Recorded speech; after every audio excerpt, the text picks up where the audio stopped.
Hello, everybody. Can you hear me all? Welcome to this evening discussion.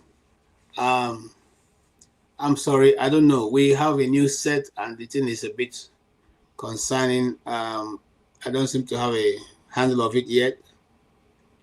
Some of the videos that I have, I can't hear them when they play, but they're not even playing. So, my work this evening have been made very simple, because I'm only going to be dwelling on the current news, which is first and foremost what Dr. Barrister Darlington had discussed earlier on, and maybe just touch one or two other concerning information or news that is coming across. I don't know if Show is behind the set or any other person who has a handle of what how you can bring up the audio. Please, I want your help right here. I can't even seem to hear myself, so I don't know if you're hearing me. If you're hearing me or someone who's there that can help with the audio, let me know, please. Doing my best to try. I can see myself, I can hear or see that it's beeping, but I can't hear it through my own set, so I don't think you're hearing me or it's not going out the way we want. So what I'm going to do is I'm going to try and play something, then we'll sort out the audio, and then we'll come back and continue this broadcast.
and gentlemen and good people out there, you are welcome to the closing of this show that have been so wonderful. In fact, we've heard of Barrister Darlington for a long time. We've followed him. We've heard his opinions. I don't know any Nigerian who's out there, whether in diaspora or in the local country in Nigeria, that does not hear about Dr. Darlington. Well, maybe he soon get a PhD, who knows? And he was here with us. He discussed on variety of range of issues, and we'll take one after the other today. I'm not going to waste time today talking so much. I'm going to just go ahead and post the link so that we can invite you guests. So those of you who didn't have the opportunity to have been able to air your view earlier can come in and air your view and then even canvass other news. But as we go on, I want to draw your attention, just in case you've not heard, that the former president of Nigeria, General Muhammadu Buhari, has passed on at about 4:30 or thereabouts, or 4:12 today. And so that's the sad news, very sad one. So we commiserate with his family and every of his loved one, and indeed with Nigeria. As a political commentator and as a journalist, as someone who has been in the space where he has operated, I will say, may his soul find rest in his Lord. That's not to say that he has not been one of the most divisive president that Nigeria ever had. I will speak on the part of journalism. He was one of those presidents who dealt decisively and very crudely to journalists. I cannot count, my fingertips, many people who were locked up, brutalized, made to disappear on his behalf. If I go on, on a later day, I'm going to prepare a program and I'll bring some of those people who survived the regime of Buhari, who are either living in Nigeria or living outside, to come and make their own, say what they know and what they felt or what they went through under his regime. It was under his regime that nepotism, tribalism, and sectionalism became very well established in Nigeria, much more than any other Nigerian leader, except, of course, the man who is now the grand finale, Tinubu himself. But apart from that, has he done? In fact, I want to also put it on record. It was Buhari who told the non-governmental offices in Abuja to, whatever you have to do for Nigeria, take it to the northeast. Sorry. So majority of the NGOs had to go to Borno, relocated their offices, paid for houses. That's what we knew that Boko Haram was not going to finish, because some of them paid for 10 years rent. So if you are going there to take care of Boko Haram people, take care of the injured, take care of the wounded, take care of the homeless, you'll be paying for 10 years. So when landlords receive 10 years rent and above, some of us who were watchers of Nigerian politics knew that we're in for a long haul. Having said that, also one of the things that, there are is a lot of school of thoughts. Some is that he is not the same Buhari as Buhari we know. If you're also a political watcher, especially if you have any brush with the army, you know that the Buhari that eventually passed today was not like the General Buhari which we know, who almost took over the whole of Cameroon just with one battalion. But he became Nigerian president and was not even able to deal with a ragtag army called Boko Haram. Whatever that is, or maybe because, of course, Boko Haram chose him as their patriot, the one to speak or negotiate on their behalf with the Nigerian government. Most people don't remember that, or they quietly gloss over it, that Buhari was supported the Boko Haram cause to the point that he was the one who they asked to negotiate with Nigeria on their behalf. However, the African tradition says it's not good to speak ill of a dead man, and so we're going to keep to that tradition. Sometimes I remember a pastor of mine who once said there was a very terrible man in their community, and when he died, and there's this another man in their community who never says bad of anybody. No matter what you do, he never says bad of you. And so when this terrible man died in the community, and this man who used to say good things about anybody, he finds something good to say about you, had gone to the farm. And so everybody was waiting for him to come back. They waited and said, let us see what this man is going to say today concerning this man. At least everybody have said, confirmed that this man, there's nothing good about him. So when the guy came, the whole place was waiting. Everybody kept quiet. And he walked to where the dead man was lying. And he said to the people, oh, so this man is really dead. And he used to have very white teeth. His teeth used to be sparkling white.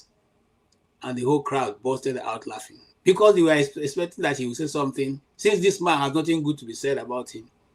But this gentleman found something good about him, which was he used to have a very white, sparkling teeth. So let's also remember, as we make our comment concerning Buhari's passing, that he also had a very white teeth, good white teeth, and a gap teeth for that matter. Something good about him, not everything bad. All right, having said that, I want to welcome Comrade. Comrade, you're welcome. Revolution, you're welcome.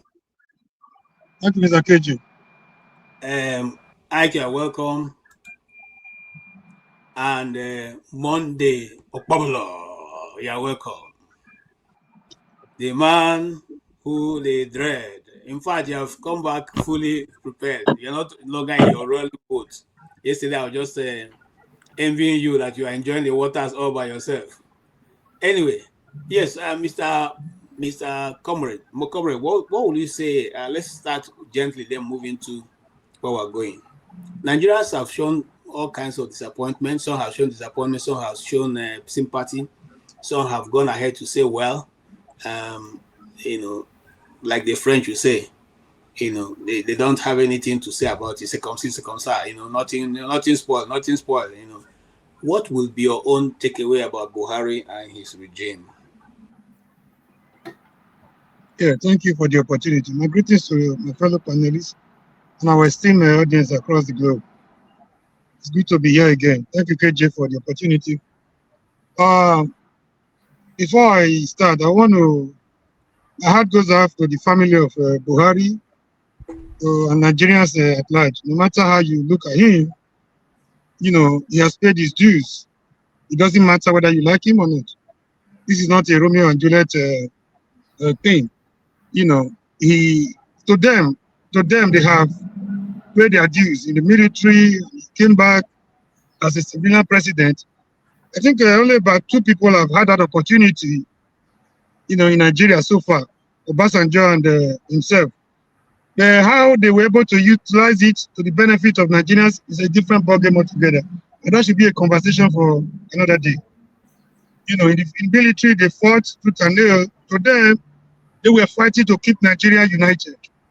To other people, to other school of thought, they were doing otherwise. They were creating acrimony and, actually forcing people that were not supposed to be together, against their will. The Holocaust, the Asaba massacre, everything. If you go into all that, people, will not be surprised at the mixed feelings and the mixed reactions you are getting from people. My own little way, my own opinion, I said to err is human, to forgive is divine. There's another saying that failure could be success to the extent you can learn from it. If you have failed the first time, you had another opportunity to correct your mistakes. That would have been the greatest opportunity on earth. I don't know why they keep making the same mistake, hoping for a different result. I think that is tantamount to insanity. If all these people, like OBJ and late President Buhari, they know the root of Nigerian problem. They know so much about Nigeria. They know the causes of the Nigerian Civil War, the antecedent, the immediate and remote causes of that war. They were well, they are well grounded when it comes to the poor foundation, the mistake and everything. I wonder how they were able to correct it before their demise. And I wonder how they're going to feel, for failing Nigerians, for having such opportunity to correct their mistakes, either by sheer, greed or whatever, they fail to do it. That's a big different ballgame, like I said before. But my takeaway from his death, death is an inevitable thing. We are going to pay this price somehow, someday. Nobody can run away from it. Like I said in our earlier submission, when the forefather came up, briefly for a few minutes, it's an inevitable thing. We're going to pay the price. It's a supreme price we are going to pay. But how we're going to die and where we're going to die is what we don't know. But for me, I wish this was happening in Daura. I wish it was happening somewhere in Abuja or in Lagos. I wish he could just use the opportunity he had. To bring the world-class hospital where such, could be treated, whether you're going to, if you go abroad does not mean you're not going to die. Just consider, do you know how much it costs Nigerian taxpayers now to fly this man abroad? And now I'm aware that Bola Tinubu has delegated the vice, to go accompany the dead body of Buhari back to Nigeria at the expense of Nigeria, at the expense of our Commonwealth. These are not necessary. Like I said earlier, the fall of a yellow leaf, they say, could be a green signal to the green one. Tinubu is there right now, going to abroad to treat ear, to treat a common cold, to treat his shaking hand and everything. They go there, they get some doses and come back and give Nigerian the impression that nothing is wrong with them. I don't know why we're hurting. To be sick is normal. The more you grow, it's like the mileage on your car. The more you drive your car, the more mileage you add to it. That's the nature of our human, the chemistry of our, the human body. You can't hide it. If you are sick, you are sick. Joe Biden was just diagnosed of, a prostate problem recently. They don't hide it.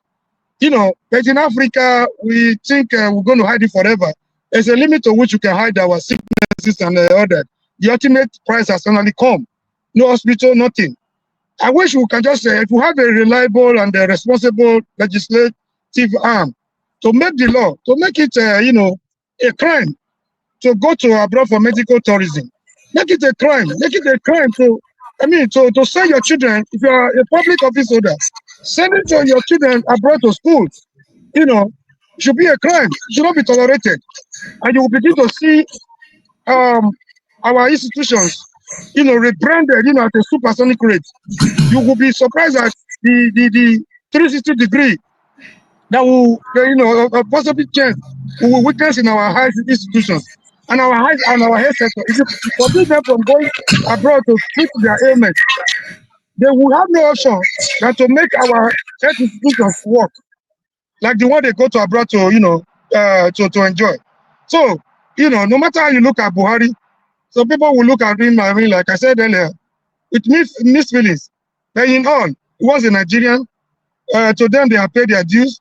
It might not be to, our expectation, but by and large, he has come and they finally has paid the ultimate price. And for those that are still saying that we should investigate if one Buhari died before, another Sudan is dying today. Oh, one Buhari died before, another Sudan is dying today. I think this is should be a final end to that. If you understand how the international politics works, you can hide certain things. Not even in a lot. They won't be into such a conspiracy with you when it comes to diplomatic cycles. He wasn't dead before; he just died now. So this should put an end to that conspiracy. Thank you. Okay, thank you so much. Except for me, as a journalist, there are many things that are hidden in secrecy. For instance, we don't know the name of the hospital that he died.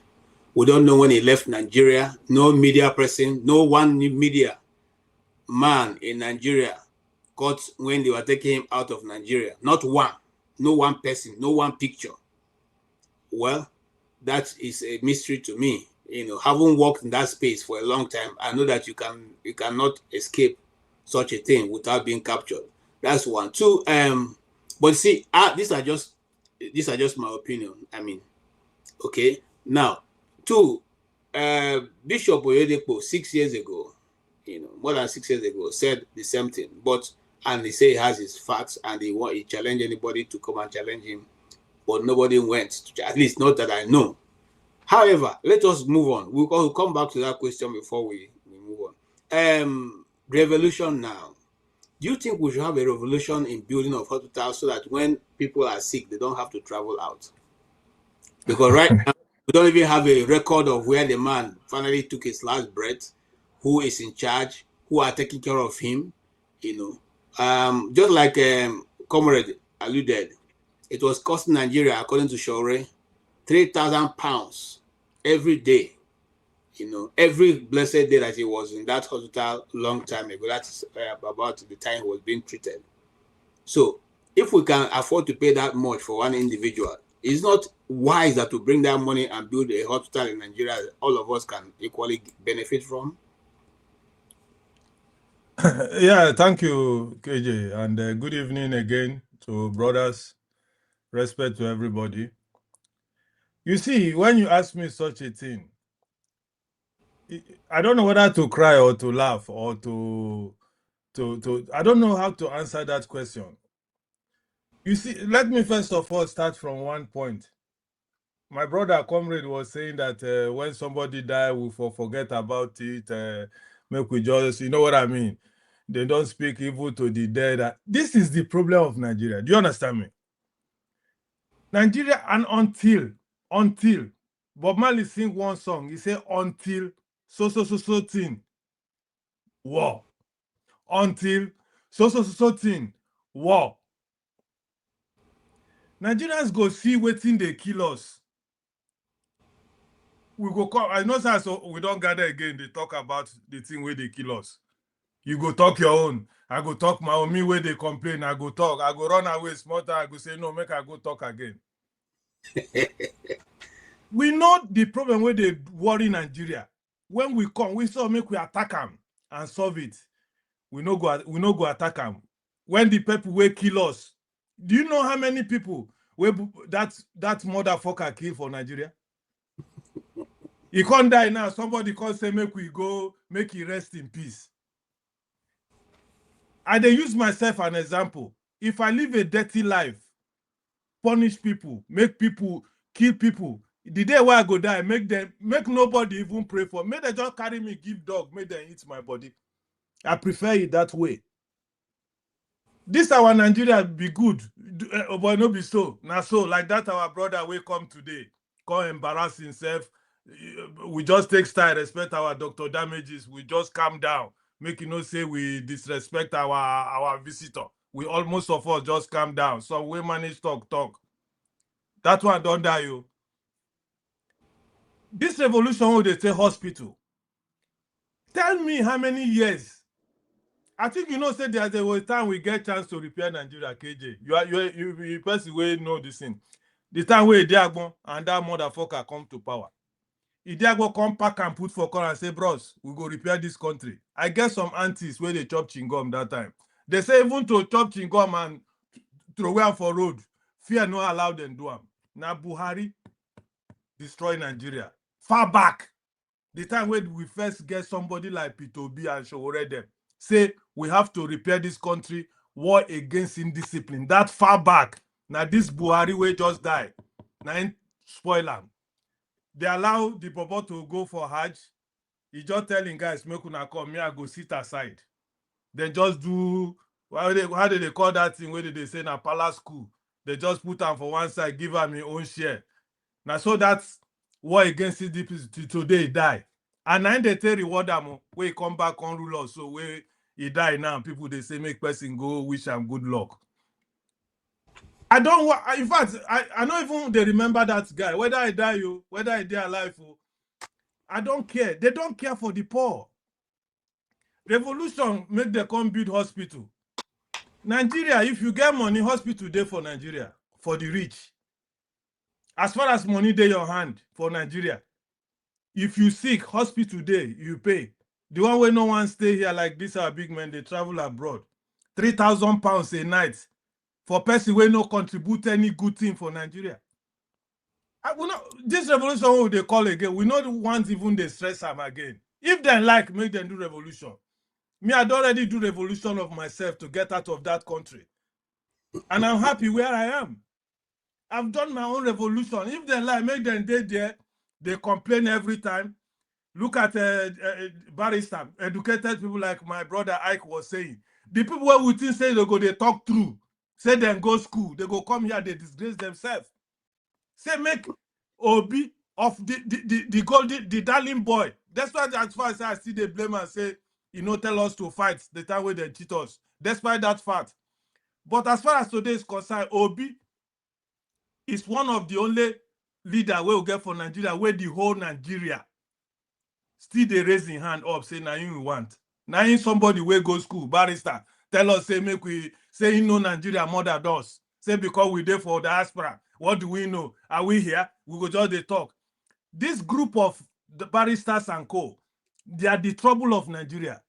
They be the old middle class where Tinubu don't tight their neck. They no see food chop again. Their own be say, make them just remove that man, make chopping start. No be say make Nigeria better. Now make them remove Tinubu, make them begin to eat our money. Me, I don't want to talk too much because I did very angry. I was managing to suppress my anger where I see that man today. So that we go give the platform that respect, say our guests come, make you no go, make you talk, say the people were very nasty to him. But for me, Buhari's death, you know, see what I they drink? I see you, yeah. I they celebrate them. All right. Thank you so much, Revolution. I appreciate your contribution. And also, this is have your say. So you can say, just like Fofana said yesterday, you can say what you want to say. It's only when it becomes too much that we'll push back a little bit. But it's have your say. It's your opinion, and everybody is entitled. It's a United Nations right given to everybody. You can have your say. You have your opinion.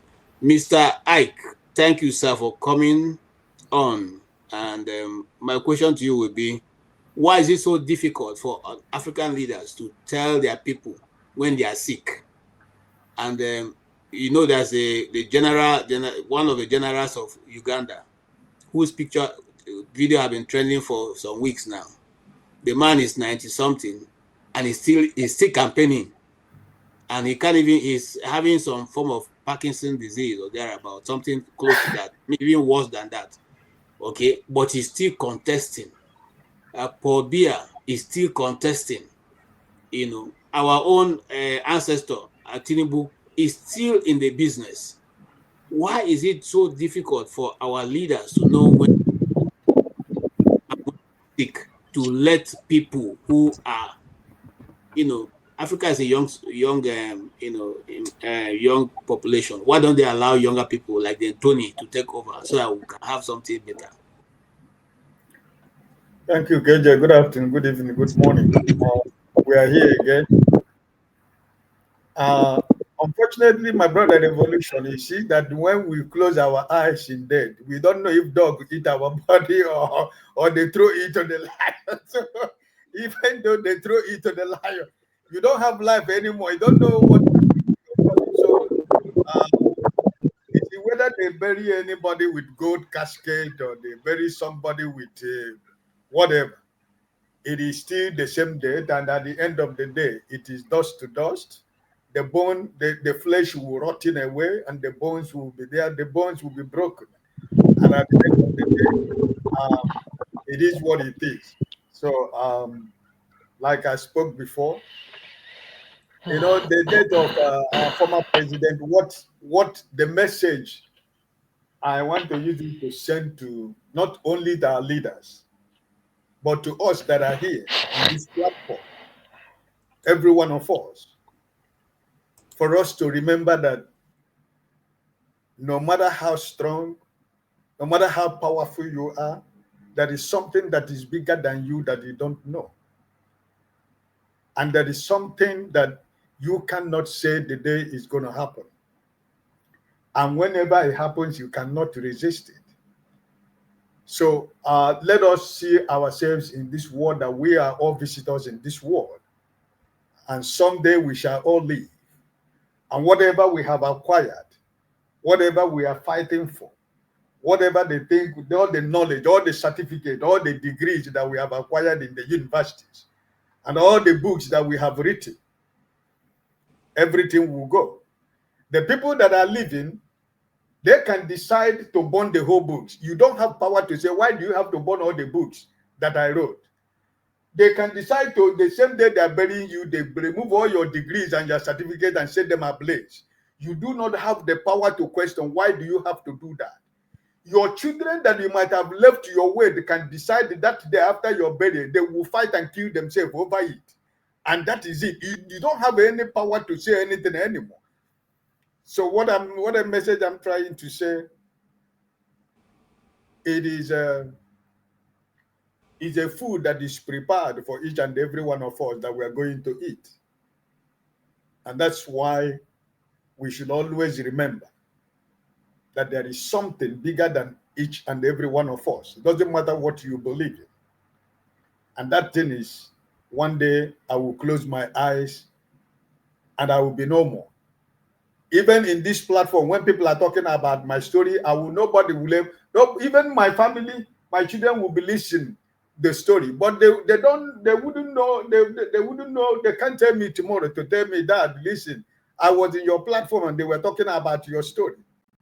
So you see, my brother, it is vanity. All is about vanity, So for those African leaders, KJ was asking me, why are they still there? Even the one that used to pee in their trousers, the president of Southern Sudan and the one of Cameroon, they are there, right? The question shouldn't be the people who are still there as president. The question should be the people that they claim that they are ruling. That question should go to them. Because since as a young man growing up, I've only heard about Pobia of Cameroon. And up to today, at my age, I'm still hearing Pobia of Cameroon. So that question should be for the people of Cameroon. So if he goes to the people of Southern Sudan, so does he go to people like the people in Nigeria? That question should be ours. Because if we decide that it is our great-grandfathers that should be ruling us, that's the decision we have made. So we are responsible for every decision we have made. And we are responsible for every decision we shall make. Right? So it's upon us, all of us that are in this platform, to join hands together and say enough is enough. That all these people who are supposed to be they're supposed to be staying at home, and we give them some people to look after them, that it is time that they stop ruling us. It's our decision, it's our making. So I just believe that I know how frustrated a lot of us is, like my brother Revolution. But the point remains that death is inevitable. I don't know where I'm going to die. I don't know how it's going to happen. And whenever it happens, the only thing that I always want to do is to try to remember that in everything that I do, that I should remember that the day shall come that I will answer the call. So that gives me pause. When I want to do certain things, I remember that even the life that I have that day that I want to do that thing was not, I didn't get it free. Because if God decides to seize the air that I breathe, who is Brother Hyde? So this is only my advice to those sit-tight leaders who think that, they want to die there.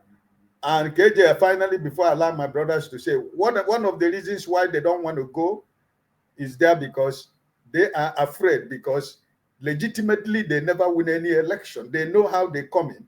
And because of that fear, and those people who cover those their sicknesses, they are the people that engineer them to be what they are. So they have to protect the lies that they have sold to the population. So that's why you see that even though they are hiding their sicknesses, but when other countries of the world, developed countries around the world, when their president or prime minister is sick, it's made public to everybody to know that the president or the prime minister is sick. So my brother, whatever I say about what this man, the former president did, is he going to change anything? No. Is he going to bring anything back? Did he have a record somewhere like my comrade was saying? Did he have the opportunity even at the last minute where we don't know where he died? Did he ever, maybe somebody will bring out a record or a video to say that he said he's sorry for those he felt that he has offended? Maybe we don't know yet until as time goes on. Maybe probably if something like that happened, maybe at the last minute in the hospital, then maybe Nigeria will begin to heal from there. So, but if nothing like that happens, well, those that has bear the brunt of his leadership should heal themselves by the fact that they are still living to tell the story. God bless you. Thank you so much. Thank you so much. Yes, Jaden, Jaden, right? Jaden. Jaden, it's good to see you. Where have you been? You have been missing in action. I've been around, a lot of things have been going on, so I decided to. All right, you're For welcome. now, Would you thank want to you. weigh in? Good Yeah, to just see you weigh in. guys. Good All to right, see you. good to see you guys. CM Punk, and I'm on your face with that, even if I'm not seeing it, but I see a shadow that look like yours. How are you? Hello, Great, sir. please. Thank you very much, and nice to meet you guys again after more than a year now. Well, for the first time, let me say that our African culture that said they shouldn't talk ill about the dead. For me, I'm going to trample upon that culture, and that culture is one of those things about Africa that we should expunge among us. Because you can't expect somebody like Tinubu. Now, if Tinubu died tomorrow, and then that culture will say people shouldn't say anything about a criminal who have brought Nigeria who is even brought Nigeria to his casket, who have buried Nigeria. Buhari came and killed Nigeria. Tinubu is now burying Nigeria. So if Tinubu died now, that culture, useless culture, said nobody should talk ill about a dead man. Are you kidding me? Now, well, even if I see many of us still don't believe that this person they say that died was the actual Buhari, but let's assume he's the actual Buhari. For me as an individual, the world is going to be better without such a criminal, such a grand patron of terrorism in Nigeria, such a man that have covered the many streets and towns in Nigeria with bloods of innocent people, especially in the east. Okay, together with Hopeless Uzodinjo and many other criminal Igbo governors who have killed many Igbo youths, and up to today, many parents are still crying, many of their children missing as a result of this criminal that they said have died today. And somebody will say, do not talk ill about dead man.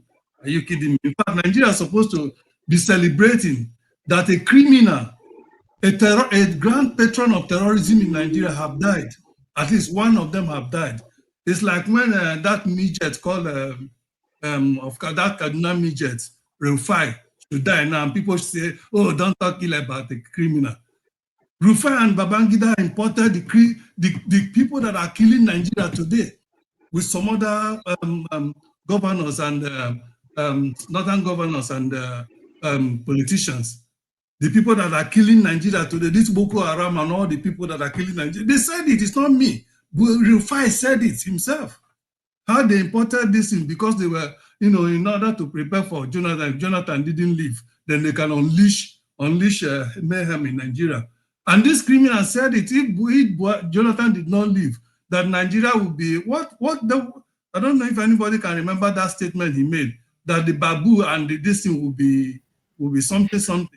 We'll be soaked in blood. Will be soaked in blood. The baboon, Now, such a the baboon and the monkey will soak in blood. They will make Nigeria ungovernable for him. Ungovernable for if Jonathan didn't leave. And such a criminal that look at a section of Nigeria that's supposed to be one country and look at it and say they are a dot in the circle that is going to deal with them. They should go and ask their fathers, their parents, what happened in the Nigerian Civil War. That is going to deal with them. Is going to wipe them off. And in time in order to speak about that individual, which kind of useless culture is that?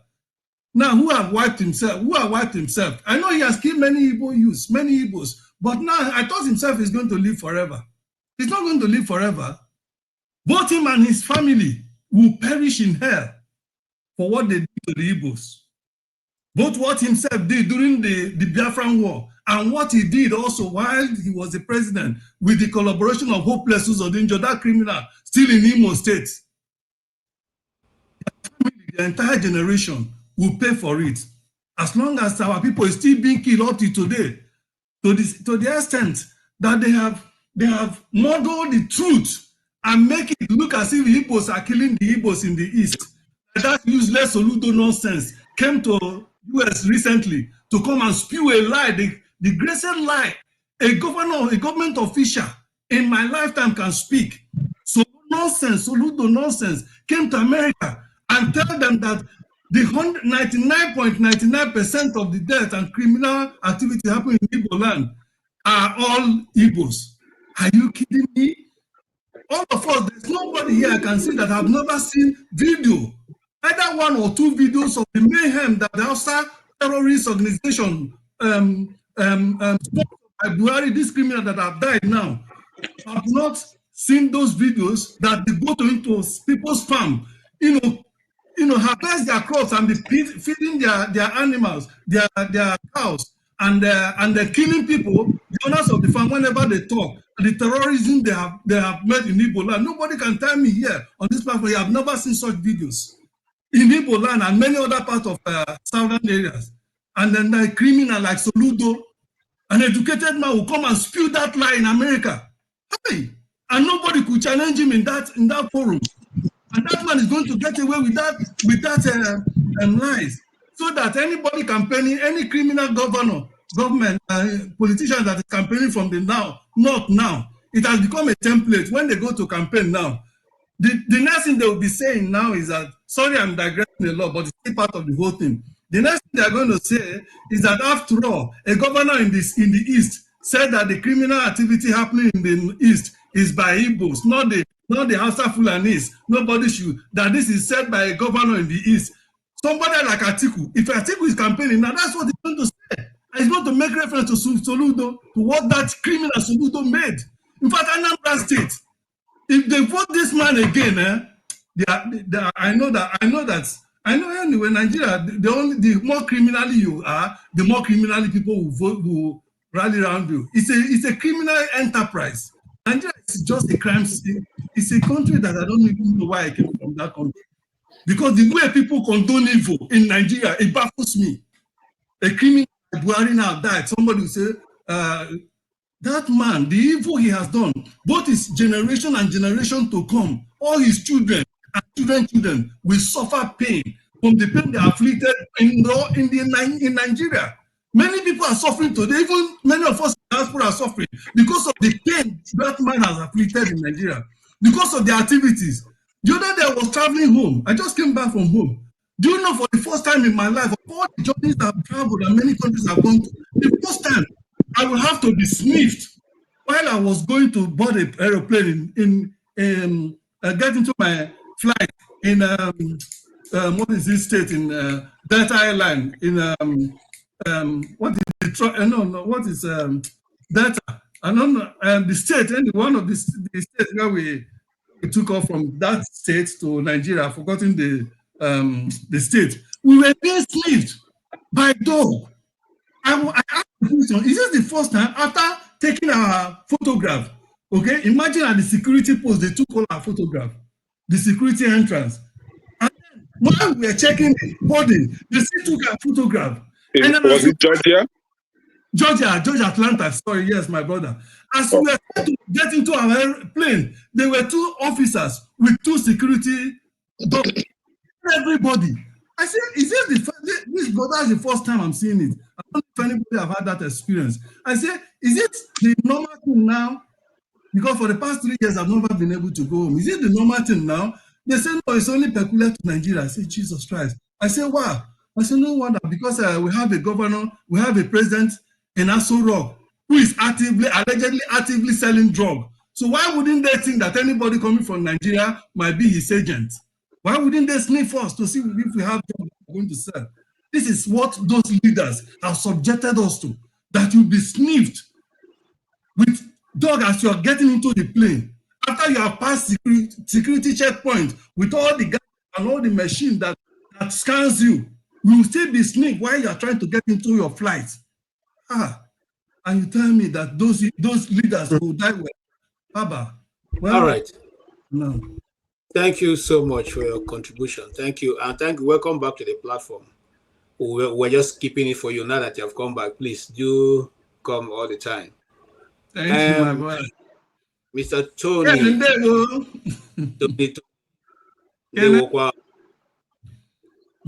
Yes, Mr. Tony. What would Mr. your Jude, take? good to see you, sir. The issue is going. Darling. I can see CM, I can see Kene. You guys are welcome. Yeah, thank you, Mr. Today KJ. is a solemn day. We are just being very, because Buhari has gone. So Today is a happy day. He Okay. He has a great plan for us. Happy day. Today is solemn. Relax for us. You remain just relax. Tony, what's your take? Because I have a video here of some a street voice pop done by somebody at one of the television stations and what Nigerians are saying. But what are you saying yourself? And what are you going to say, Mr. Tony? Good evening, my brother KJ, Comrade Omoruyi. Good evening. Revolution now, my brother. Good evening, Pastor Ike. Judine. Good evening. Onodugo, Doctor. I salute. Ekene, I greet you. Well done. Nice to see you. Well, whether we like it or not, when a family is bereaved, you say no. Whether the person, that's the first thing you say. Whether the person is a thief or a good person or not, we still have to give our condolences to the family and to Nigeria before we begin to say other things.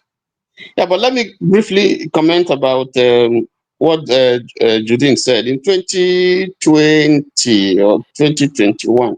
In the day that we had the January 6th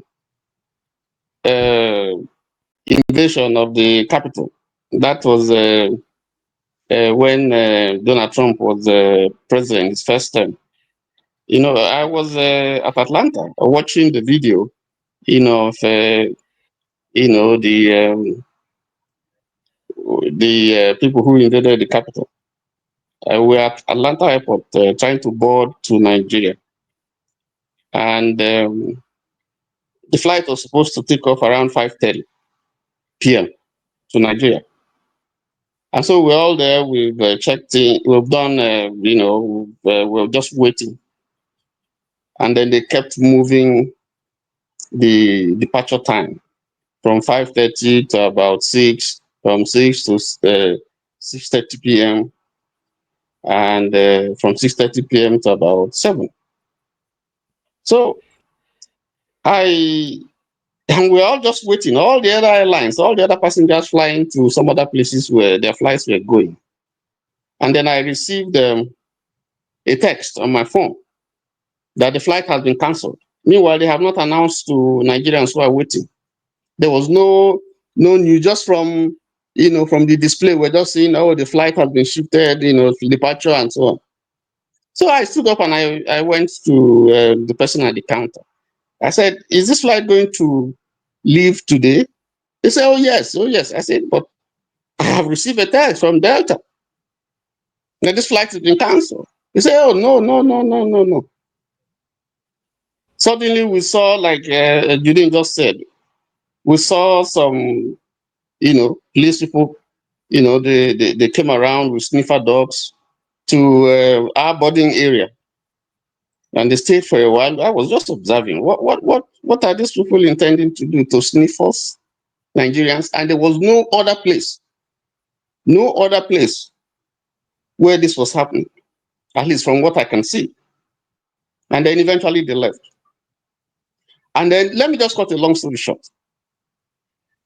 We now heard later that the flight had been cancelled after they had told me that the flight will go.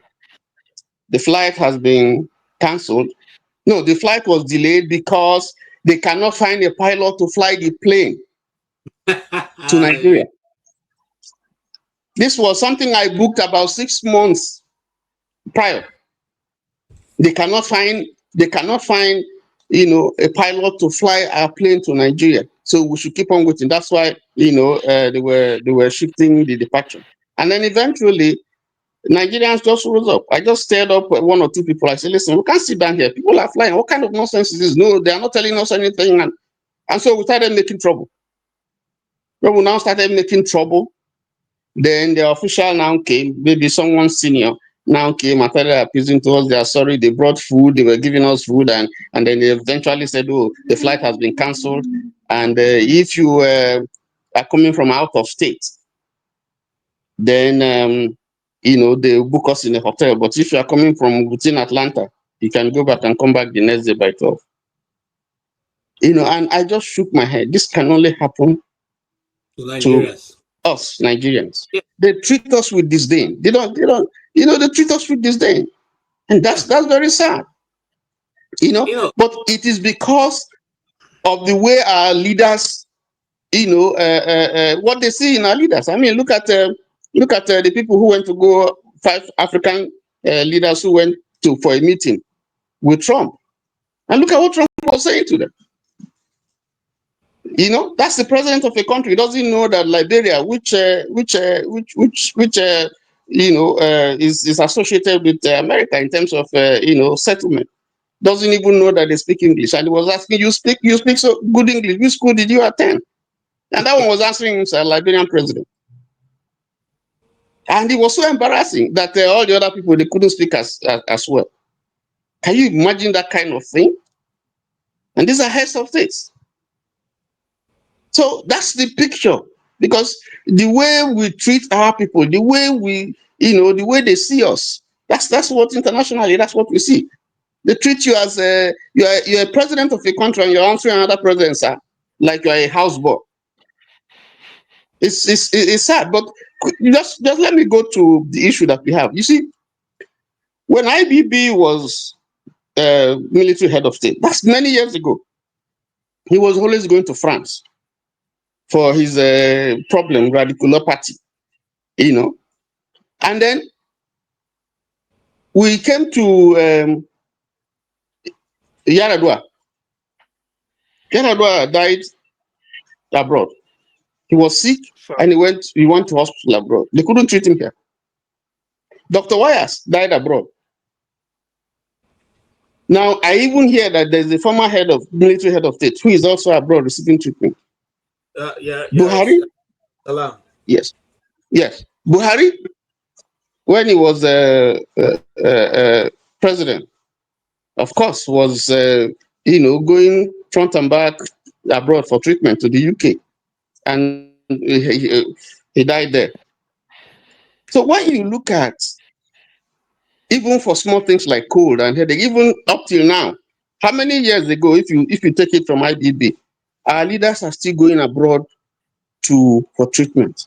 And I'm wondering, is it rocket science to just do one hospital? The Abuja hospital is there. Is it all this money that they're wasting that we hear, like the one they wasted in NNPC and all that, and all the monies, billions that they're wasting?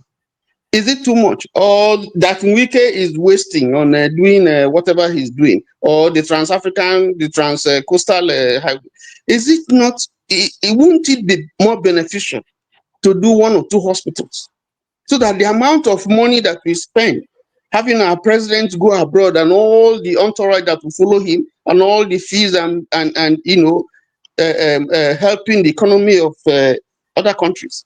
If we had invested, if we had started to say, okay, let us do a 15-year project. Let us take 2 or 3 hospitals or 1 hospital here in one geographical zone, and then we can invest and fix it, and make it top shape.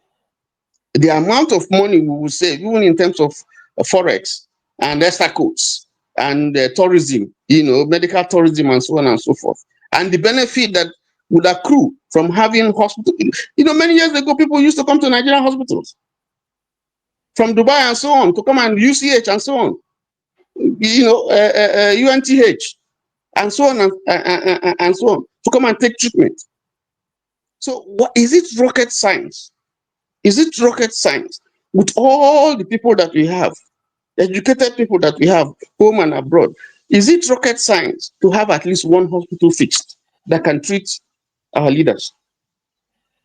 It's an embarrassment to hear this kind of a thing happening on, and nobody, maybe apart from Obasanjo, who tried to fix loot, because I know at the time to fix loot.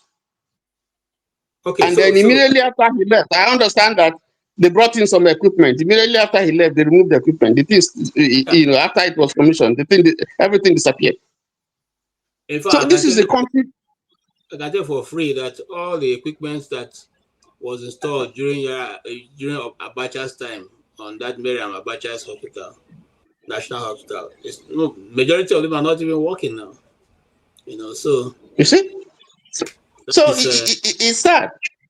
Let me just end. Let me just correct something that KJ you said. You were speaking of General Moses Ali, who is the second deputy prime minister in Uganda. He's 86 years old, not 90.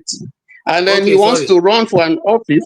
He wants to run for an office, that will take, I think, about 5 years. Then if you add 86 to 5, he will be 91.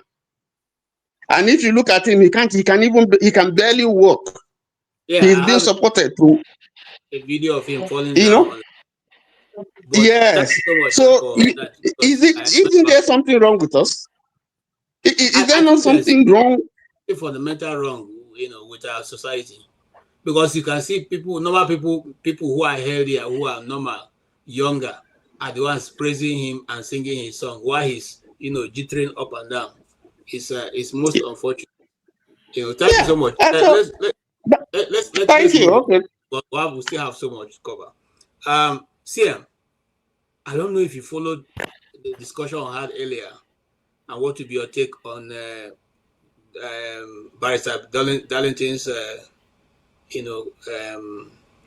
opinion on all that's going on in the Nigerian space? Anyway, KJ, good evening. Good evening, everybody from my base here. You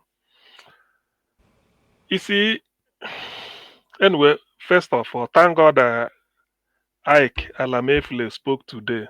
Ike, you made my day. Amụta nwoke nyaburu nwoke. You made my day. You see, we Ndi Igbo, we have a peculiar problem. And it's not going to go away. But thank Ike, you addressed it. I've lived in England for quite a while now. The Englishman, I've learned a lot from the English people and know why they colonized the world. They don't debate. I mean, they don't argue. They will only ask you, after you must have said, they will ask you one question, where do we go from here? Or where does this leave us? I listened to Barrister Darlington make all manner of conjecture. This or that, this or that. Where do we go?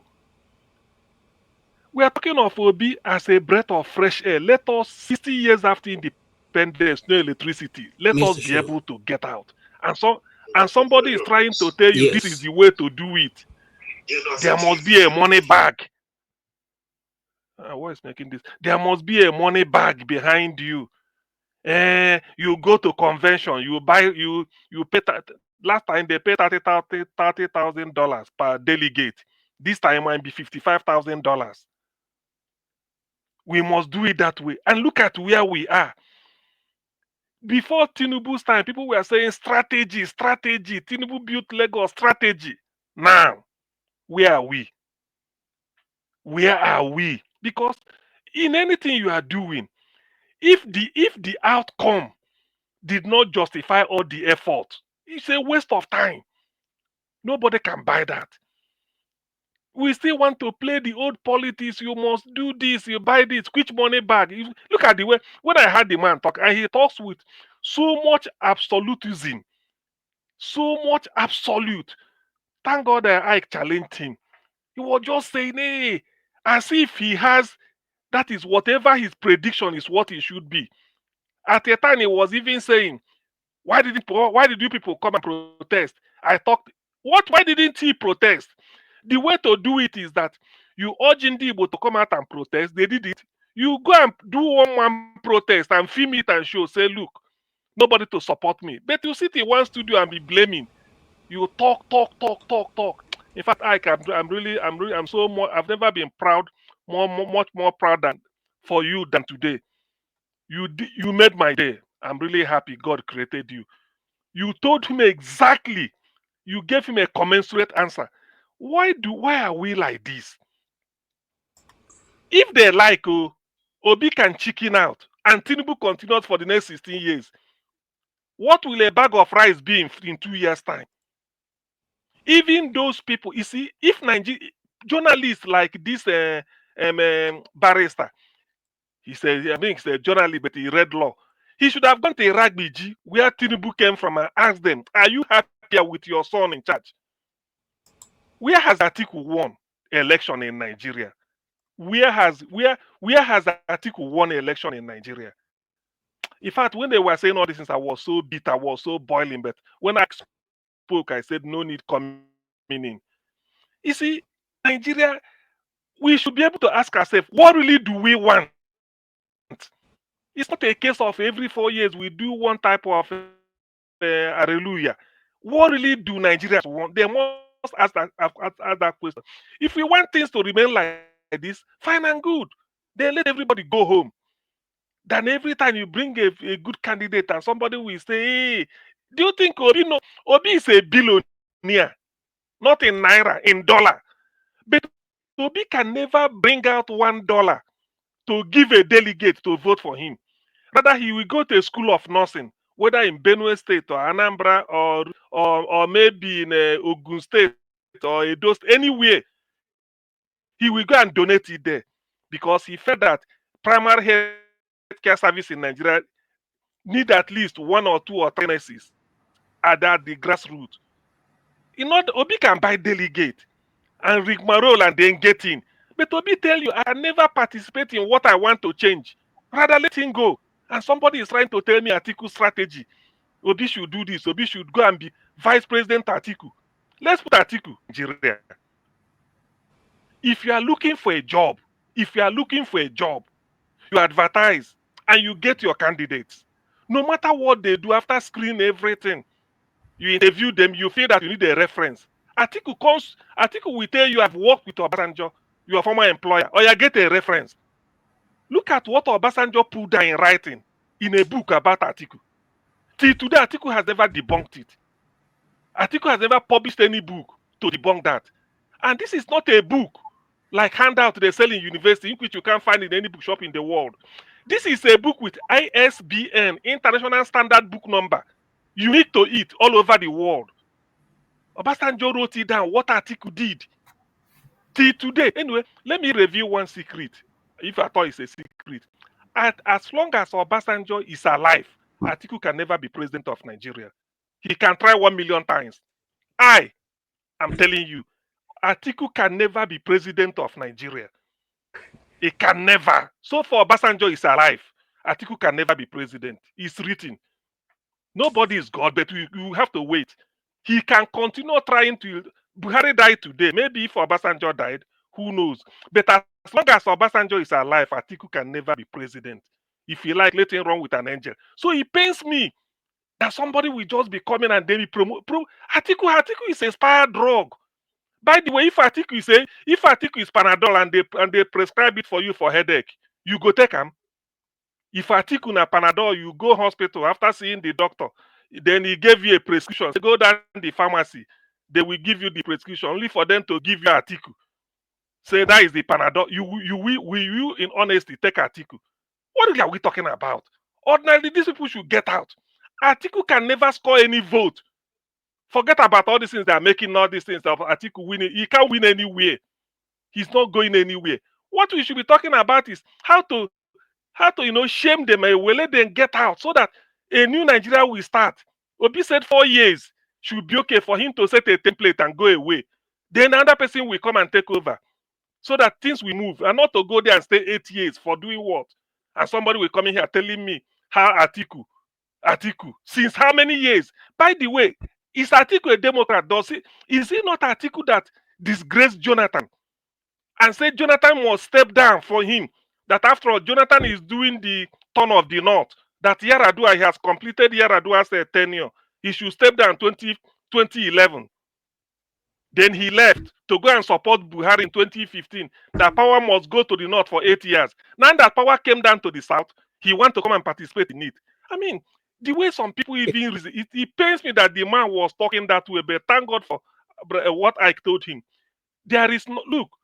I better Peter Obi said it's better he will do the right thing and lose and go home than to indulge in all this type of fraud. We can't continue like this now. We can't continue. Okay. It's a big shame. CM, calm down. You see, this program is have your say. In other words, all of us here are entitled to our opinion. You may not agree with the individual. In this case, Barrister Darlington was our guest, and we have invited him to come and have his say. So let's not worry too much what he has said. If we have a contrary opinion, let's just say it, because that is also our own say. And one good thing about him is that he does not go into insisting that what he has said must be the right thing. And nobody can actually do that, because only God can say something that will be absolutely correct. And I see some people here, making comments on the comment section. Comment section are well done. However, if you have a contrary opinion that what we are saying is not correct, you are free. I will send the link again. Come in and then you tell us the correct thing that we're not saying correctly. But to sit and just throw jabs sometimes not very interesting. Okay. Having said that, see, I'll come back to you because I have a lot to cover. Ken, yes, sir. Welcome. Thank you, Mr. KJ. Have your say. Yeah. Good evening, everyone. And my brother from Edo State, Mr. Omori, my big brother, I greet you, sir. Hope your presidential candidate is doing well from his hotel room. Now, this is it. The guest, my reaction on today's guest is that I wasn't around. He said so many things before I joined. I actually immediately joined, and Dr. Damages, it was my turn to talk. So I must have missed a lot, especially things that I might not be pleased with, of which I've seen the reaction from my big brother, Pansat, Oga Ike, and Onodu Guadiebemwa.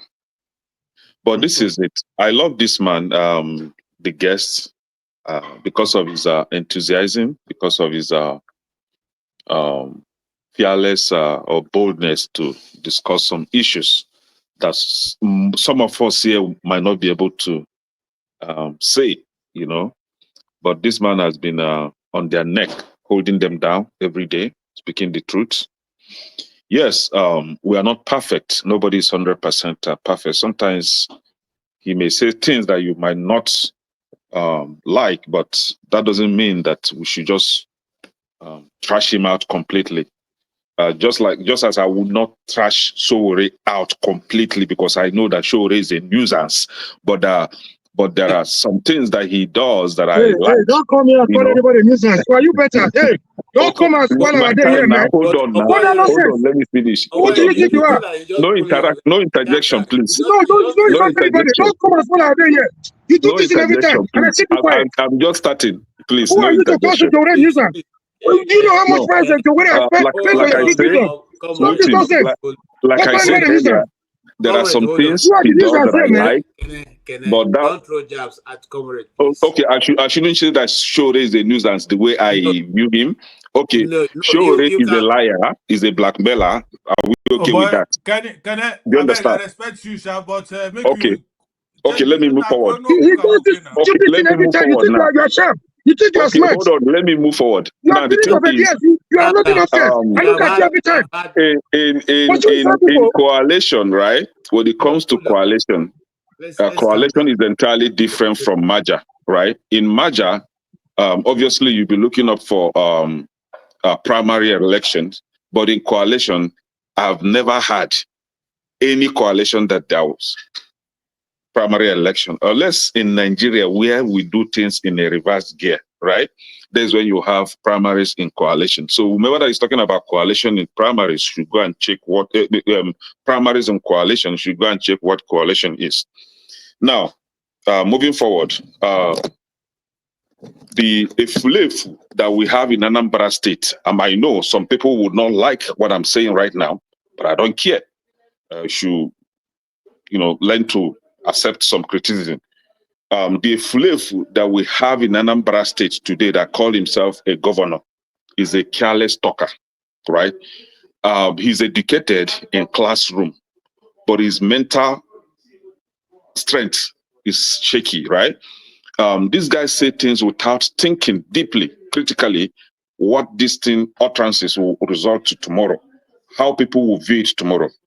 Now, we had UAE handed over Boko Haram terrorist sponsors to Buhari.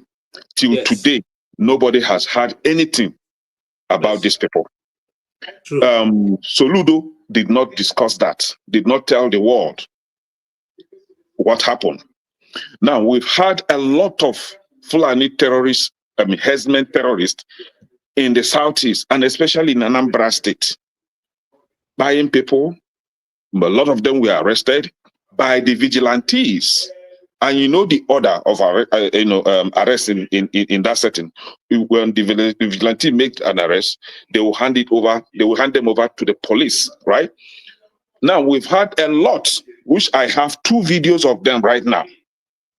Now, Soludo did not discuss about that because he actually told you in that video that from the arrest they choose to make selective arrests, that 99.9% of the arrests are all Igbos. So his attack is only against the Igbo, right? Not about terrorism or kidnapping in the Igbo land. Because we were talking about terrorism, kidnapping in Igbo land. I will bet you that more than 60% of this are coming from Boko Haram terrorists and those working for Asari Dokubo, right? Now, he did not see all these things. All he says, okay, like one that I just watched yesterday or day before yesterday. This guy was arrested. He was in a gang of kidnappers. So he was arrested. Actually, this guy is from Kogi State, but he speaks Igbo fluently like Anambra guy. But he's from Kogi State. He has never lived in Anambra. He lived in Ibaji, Kogi State. And he is speaking Igbo fluently. He was arrested. So Ludo is a disappointment not only for Ndibo, not only for Anambra people, but for Igbos generally. And maybe they've promised him to make him the president of the country, just as they promised others. Vice So now, President. yeah, he's desperately trying to appease his masters so that they will make him president. He's desperately trying to match P2B's success in Anambra State, which he will never. Look at the kind of death trap that he built in Onisha and call them roads, that whenever it rains, rain will just wash away everything. So this guy is a 419. I'm talking about Soludo because he used Nnamdi Kanu's predicament that time to brainwash a lot of Anambra people that they thought he was speaking for Ndibo. He was speaking for Nnamdi Kanu. And that was how he came into office. But God will punish him this time around, that he will not smell that office again. Those content creators, those useless content creators in Anambra State that he bought and paid them to sing his praises, they are all moot now. Hunger will touch them one by one. And Soludo, let us not deceive ourselves. As it is today, Soludo is the governor of his own senatorial zone, All the development that all the useless substandard road that he's building, they are all concentrated in his senatorial zone. The only one that came to the people of Nnewi was the one he targeted Innocent's company and destroyed part of the company. That was the only project, and I think he made that because of Innocent's industry. Because Innocent, of course, is the ardent supporter of P2B, so he want to pay him back. And then he brought that useless substandard road that he's building in Nnewi. Apart from the one he did in Nnewi and the useless road that he built on was it Iweka Road or Main Market area in Onisha?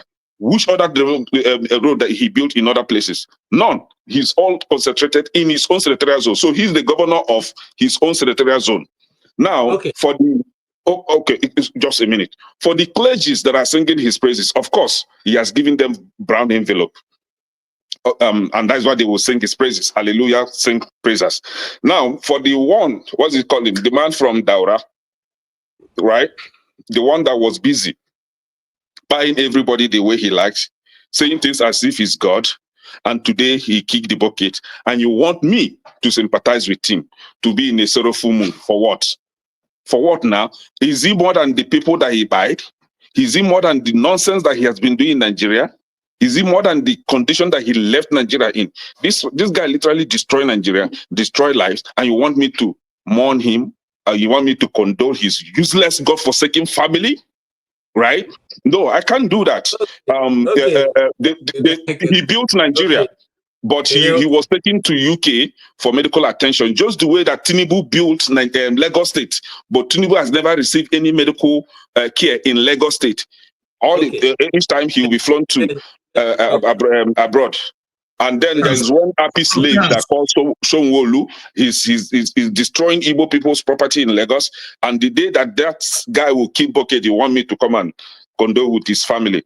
No, thank you. Thank you, Kenneth. Thank you for your contribution. Please, comrade. Nobody is insulting anybody. Let's not insult. Let's not even throw jabs. People may be, not like it. I beg. Okay. Having said that, I want to draw our attention to two things. Since we've already gone into discussing Soludo, I want to say here also that I'm one of those who I've never believed in Soludo. I've never. And I've said on this platform that I have people, young men like myself, who worked closely with him when he was Central Bank, and they didn't have any good story to say about him. Anyway, I won't say that. Now, there is also a trending video going on. Now, okay, let me do it this way. Before we go to this thing, I want us to look at this video and then make just 1 minute contribution. What would have been if it was this video had come from one of the people who are Igbos or any other tribe for that matter? What would have been of this video that we're about to open now? Good evening, ladies and gentlemen. I thank God for my life today. My people, Buhari don't die. See life. See life. The Buhari criminal man that is sent DSS and military to come and kill me middle in the night in July 1st, 2021. He died today. See life. My people, we're supposed to learn about this. That criminal man, Muhammadu Buhari, he don't die. See, I'm alive today. I thank God. God, thank you for my life today. Criminal Fulani man that is with some Yoruba, with some stupid Yoruba people that gang off and come to my house middle in the night. They try to take my life, but God said no. If God say yes, nobody can say no. God said no. See life. You don't die today. Thank God. God, I thank you. Okay. I guess that tells a lot of stories. We may not be able to dissect all.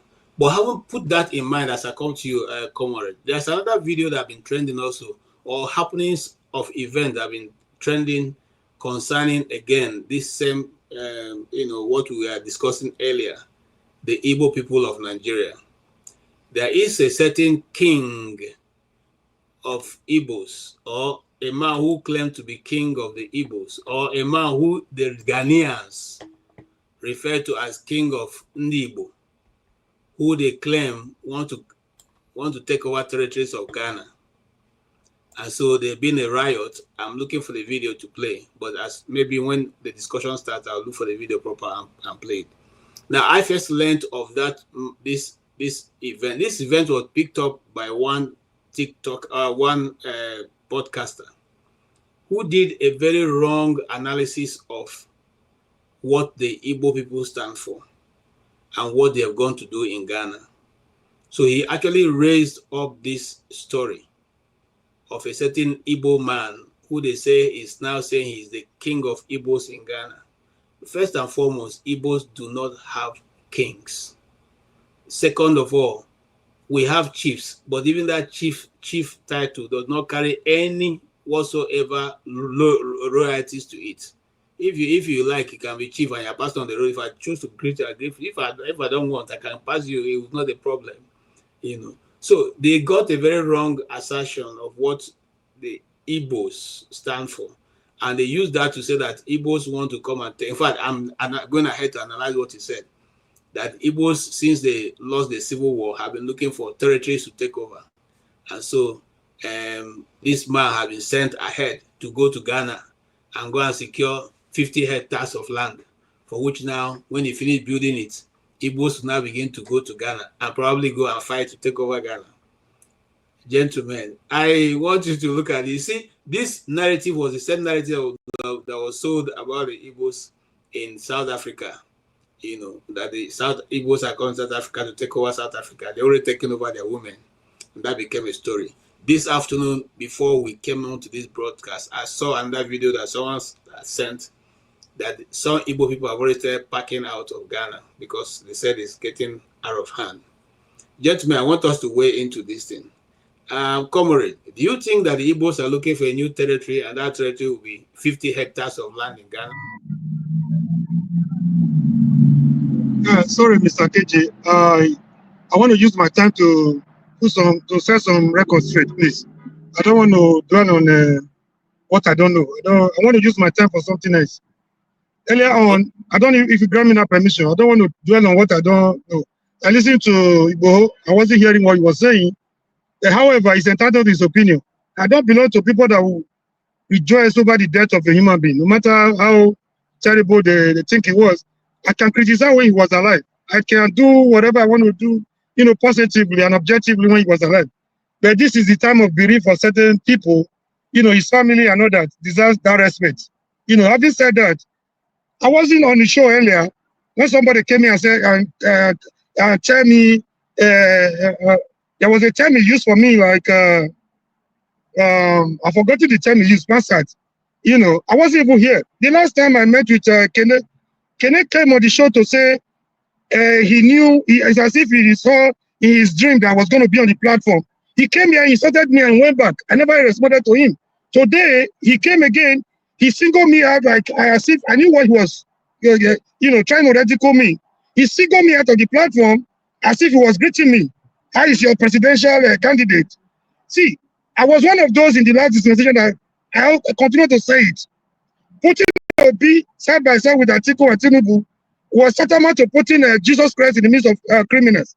Since the Showore's strong message was not, the real message, the truth message and the natural message was not resonating with Nigerian people, my next option was Peter Obi. Does that make him a perfect human being? No. Do you think I don't have the courage to come here and insult people the way you do every time? You think that makes you smart? If I insult Peter B, what does it benefit me? And what are you going to do to me? You can't do me anything. I'm not even your age. So when people come on the platform to castigate people that have been there, Mr. KJ, Omori, sorry, I don't need to give me some time. Omori, did I insult you? No, Omori, did I insult you? No. Calling somebody a nuisance. You came here, you can started with me. You started with me. Control your emotions, Why did man. you speak on me? This is Sorry, my Why did I time. insult Can you? you let me talk? no, Can you be So quiet? when Can you I let me see talk? him as a nuisance, you Can can you call let me people talk? being. Can I stop? You Can do I this stop? nonsense every time. Who are you? Can I stop? No, Can you let me learn? please, comrade, please go ahead and please stop referring to him. Just make your He point. comes here every time. He single me out. He insult me. He will go back. I feel I should not dignify that stupidity with Did I insult evidence. you? You just lied against me now. Did I insult you? You do this every time. Did I When we go insult you? back I and forth, greeted you. Even when you came today, you never greeted When I me. You came single here, me I out. greeted How is your you as a presidential big brother. candidate? I even called you a big brother. Did I insult you? By age, I'm senior to Did Showere. I insult you? Odeji, can you let me talk? Can you let me? They ask him this Can question. you Let's allow me to clarify start this correctly? okay. allegation now. Did I insult Moderator, you? can you Can I protect me? let him speak? When he Moderator, gets Protect you from saying rubbish. let him speak. you That's are okay. stupid. Let You him are speak. stupid. You are empty. You are a nuisance. You are very stupid. Who Okay, are you? okay. I'm taking both of It's okay. Leave him. Let him speak. He sorry. does If this stupid thing every time. I look at him and I go, let me just no. ignore. Comrade, I don't want to take both of you out. Please don't do this. Yes, we've already addressed this. Let's move on, please. It's Yeah, not a yeah, personal just thing. so that you don't It's not repeat a yourself. personal thing. It's becoming a Nothing trend. It's personal becoming between a you and him. pattern. Don't let Yeah, us there's come something I want to say. There's something on I this. want to say. Some people may not like Shogore. Somebody, that is his own personality. If I were Shogore, I know he can win election the way he's going. He needs one or two persons. He needs to deal with the good. That is his own principle. He doesn't want to bend his principle. On matters of principle, some people are solid as Olomoro. They don't bend. He's good in activism, but he's not good in politics. That is Shogore for you. Even me, as close as you think I am to Shogore, he doesn't even have my ears when it comes to say dealing with people just to get power for getting sake. He doesn't want to do it. The last time I listened to Shogore interview, he was saying the fight he's fighting might not even materialize in his own time. But to be on record that he has done something and so towards the freedom of Nigeria. KJ, let me put this on record. When you see activists fighting, you could fight in places like America when you are protected by the law. When you fight in Nigeria, if you have been an activist or journalist in Nigeria, you know what people like us have gone through. It's not just you, your family is traumatized. Everybody, your parents, your siblings are traumatized. There was a day they were going for investigation. They took us for Zone 5 office in Benin, SRB. So they were going for Auchi. They put us somewhere in Ekboma police station. So before they taking me to my village, I got to my village. You could see the state of my parents. You could see how haggard my mother was looking. You could see everybody in the family. When you fighting in Nigeria, it's not easy. You come here, you castigate people, you go away. You cannot even do half of what the person is doing. You are there in America eating your burger. If you think it's an easy thing, go to Nigeria one day, do half of what Shogore is doing. When he was fighting for Jonathan, nobody was bribing him. Now, if he's not talking what is palatable, what you want to hear, somebody is paying him somewhere. He now begin to know the hotel he lives. When he was fighting for Jonathan, reinstatement. When Yaradua was dead, nobody was able to break that news. He took the last of Shogore to to break that news. Nobody was paying him then. Now you just realize he's fighting for Tinubu. You castigate those that mean genuinely wait for you. You want the easiest way to power. Power is not given a la carte. Power is not Okay. given on the platter of gold. You have to fight for it. You have to fight for it. So no All right. easy way no collision, no easy way to power. Those that are genuinely fighting for us, you see, we're not serious as a people. Our sentiments, our emotions, we are beclouded by our sentiments and emotions. And that will not win election for us until we begin to organize as a people to think of what we want instead of falling for Calm whatever down. politicians are giving to us. Who kind of seeker? We go nowhere. We are not ready as a nation. We are pretenders. We are hypocritical in our dealings. Our emotion and sentiments, our division, we give the politician opportunity to lord over us every time.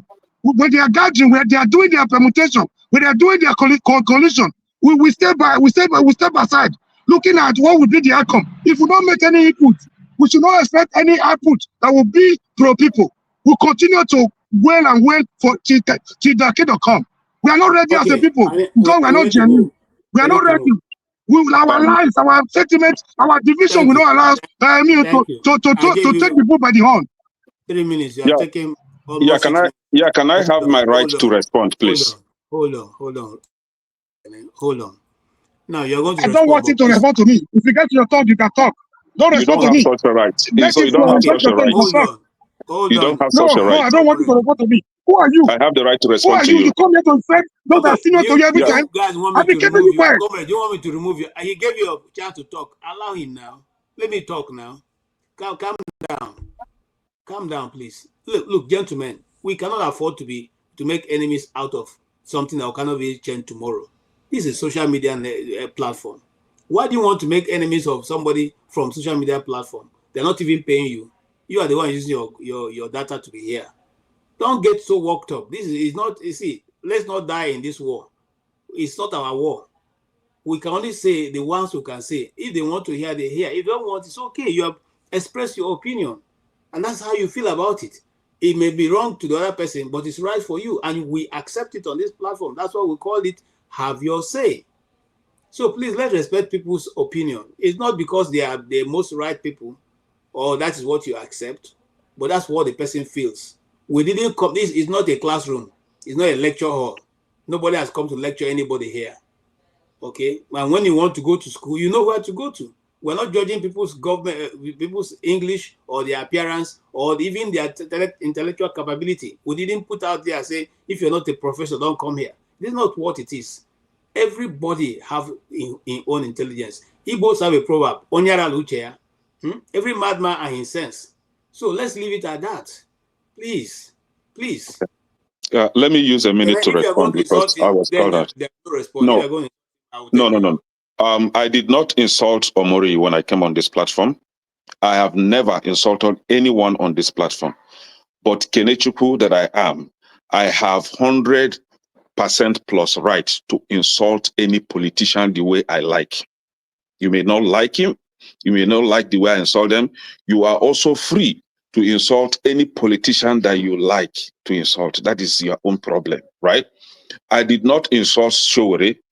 Omori, I did not insult you. I just call Showore a nuisance, and I see Showore as a nuisance. And you cannot change that view. Hey, don't interrupt me. You cannot change that view that I have over Showore. Showore is The same a way people have nuisance. right to call a Hold on, nuisance, you don't have anything to, you can't do hold on. anything. You know, Showore is a nuisance, is a blackmailer. That's how Just I like see Obi, your Showore. Obi is a nuisance. And You will not like you it. should Obi is a learn at nuisance. your age. You At your continue nuisance age, everywhere. please, can you Okay, mute this I'm going man to take at both your of you age? out. No, I did not. You cannot remove me. I control. didn't say anything. He is the one interrupting me. Please. That is an injustice. If you take me out, he is the one interrupting me. Calm down, Now, comrade, calm down. I did not insult you, but you just lied here that I insulted you, right? That is okay. We all know people the way they behave. But what I'm trying to let you know is that you should learn to control your emotion. You are not Showore. Showore is not your father. He's not your uncle, right? I have the right to address Showore the way I like. You don't know what Showore did to me. So learn to control your emotion, right? That's the only thing I'm going to tell you. But if you don't want to control your emotion and you insult me here, I'm going to insult you 100%. Okay, You understand? You cannot insult me on a normal ground. Physically, you can't insult me, right? I will treat you like a child. If you insult me physically, I will handle you like a child. I don't care your age. Do you understand? You are powerful over the camera, so you can say whatever you want to say, but you can't yet say it to me physically. Do you understand? I will handle you like a kid. I'm not Can we arrange joking. a meeting grant? Do you Can we arrange understand? a meeting grant? So Are learn you to okay? control your emotion. I'm there Do with you people bigger understand? than you. Okay, I'm Learn going to to I'm take there control with both your you. of Are you emotion. you bigger? out. I'm bigger than Who Showore. are you? You're a rat. Please don't take him out. I also have a right to respond because you mentioned my name. There's no need to take him out. All you have to do is to meet them or something. And you're taking too long I to didn't call admonish you to them. make comment. Huh? Answer, please. What'd I'm you not say? asking for comment. I didn't ask I you know, for but comment. he mentioned my name, so I'm asking to respond to him. So when he gets your time, then you make your No. comment. He mentioned my If name. you want to make it rowdy, I will take you out. Take me out, you son of a bitch. Take me out. You think you're a big boy because you're moderating. Take him out, please. Hello, come on, don't use such word now. Okay, we have zero tolerance for insulting people here. If you cannot control emotion, please don't come. It's a free platform, but at the same time, we also have control. Please. We should all channel our anger to our leaders, not to someone. Yeah, I mean, I don't know who is. Am I in government? Here.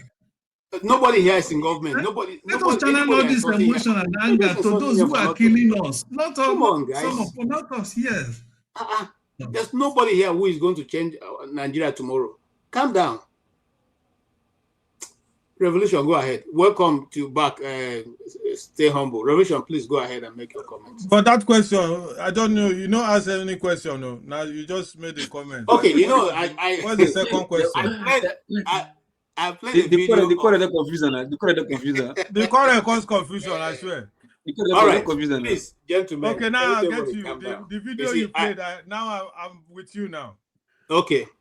Because those brothers where they hammer, they make us, we lose, even my thought self, I don't forget them. I think that was Sunday Igboho now. Sunday Igboho, the video he made. That was Sunday Igboho speaking on the death of Buhari. Yeah. That's just part of it. I also said that there's this thing going on in Ghana. Yeah, in Ghana, where they are saying that Igbos are trying to take over their nation because a certain man has a title called King of Igbos in Ghana. Yes. And that's what is raving now in Ghana and trying to cause a very serious problem. What do you say about those things? Okay, let me start with Sunday Igboho. For me, okay, let me start like this. For me, first of all, I'm a Nigerian. I don't want to be one of those people who say I'm an Igbo man before I'm a Nigerian, or I'm a Yoruba man before I'm a Nigerian. I think it's their own opinion. But for me, I'm a Nigerian. I know the time when Nigeria is sweet, when we no get all this, you be Igbo, you be Yoruba, you be Hausa. I see the nine be the thing will make me they miss Nigeria. There was a time, even apart from Nigeria itself, when we enter Europe in the 89, 90s, when you enter, over be Nigeria, you they flow. Now, recently we begin to do say Igbo, Yoruba, where all these politicians put for our head and all these religious leaders to confuse everybody. If Igbo man get church, everybody will be there na Igbo. If Yoruba man get church, everybody there na Yoruba. Now, those things will be my problem for Nigeria. Waiting Sunday Igboho talk. I know you talk and say, if na another tribe talk and waiting for happen. If na Igbo man talk and waiting, all those kinds of things, I know they put my mind there because. Keja, are you going randomly? No. Keja. No, hold on. You have not spoken. Now my turn now. No, please, KJ, please just let it flow like that. Don't let anybody interrupt you, please. Just let it flow. Like so what I'm going the correct way. Thank you. What I'm saying, I grew up in a Nigeria where we say we no one know where you come from. We don't even think of ourselves. Now recently all this one starts. Somebody na Igbo, somebody na Yoruba. Now recently, and since where that thing start, Nigeria, we don't know where we are going anymore. President go enter, Buhari do his own. This Mugun will enter too now. Now his own self they do. Everybody na Yoruba. These are the problem of Nigeria. And this way they say divide Nigeria, divide Nigeria. They know if it divide Nigeria. Because it's now war to fit divide that country. So make we leave that Sunday Igboho. I don't get much. I see him as a person who express his opinion on somebody who want kill him. That's why I take Siam. Okay, we have an audio. Is it coming from you? Eh? There's an audio playing. Is this coming from you? It's not from you. I think you are the only one hearing the audio. Yeah, it's quiet here. I don't hear anything here. So then when you come to Ghana and the one where they say Igbo man, they put panic. These are the things where they still they tell Nigerians. Maybe the people, because I watch on social media, I go see some Yoruba group. They go come say kill the Igbo, Omo Igbo. You go see some Igbo group. They retaliate to themselves. Me, I no mix up for those ones. Apart from Sabi Rastaman, where we say if you like, come from moon. As far as you get good heart towards humanity and with you, I'm in a mixed marriage for crying out loud. You understand me? So what thing go concern me where you come from? All those ones that they do for they fight Igbo man for Ghana. My brother, if they lie, make them kill themselves. That is not my problem. My problem is say Nigeria will work better, live as one. All this say I be Igbo, I be Yoruba, I be this. My man, make another person talk. Thank you. Thank you. Thank you so much. Yes, Mr. Ike. Mr. Ike, you have lived around that area in Ghana and all those places. You know how they behave. Why are they misunderstanding a simple title to become a national issue? Make no over. So good night, gentlemen.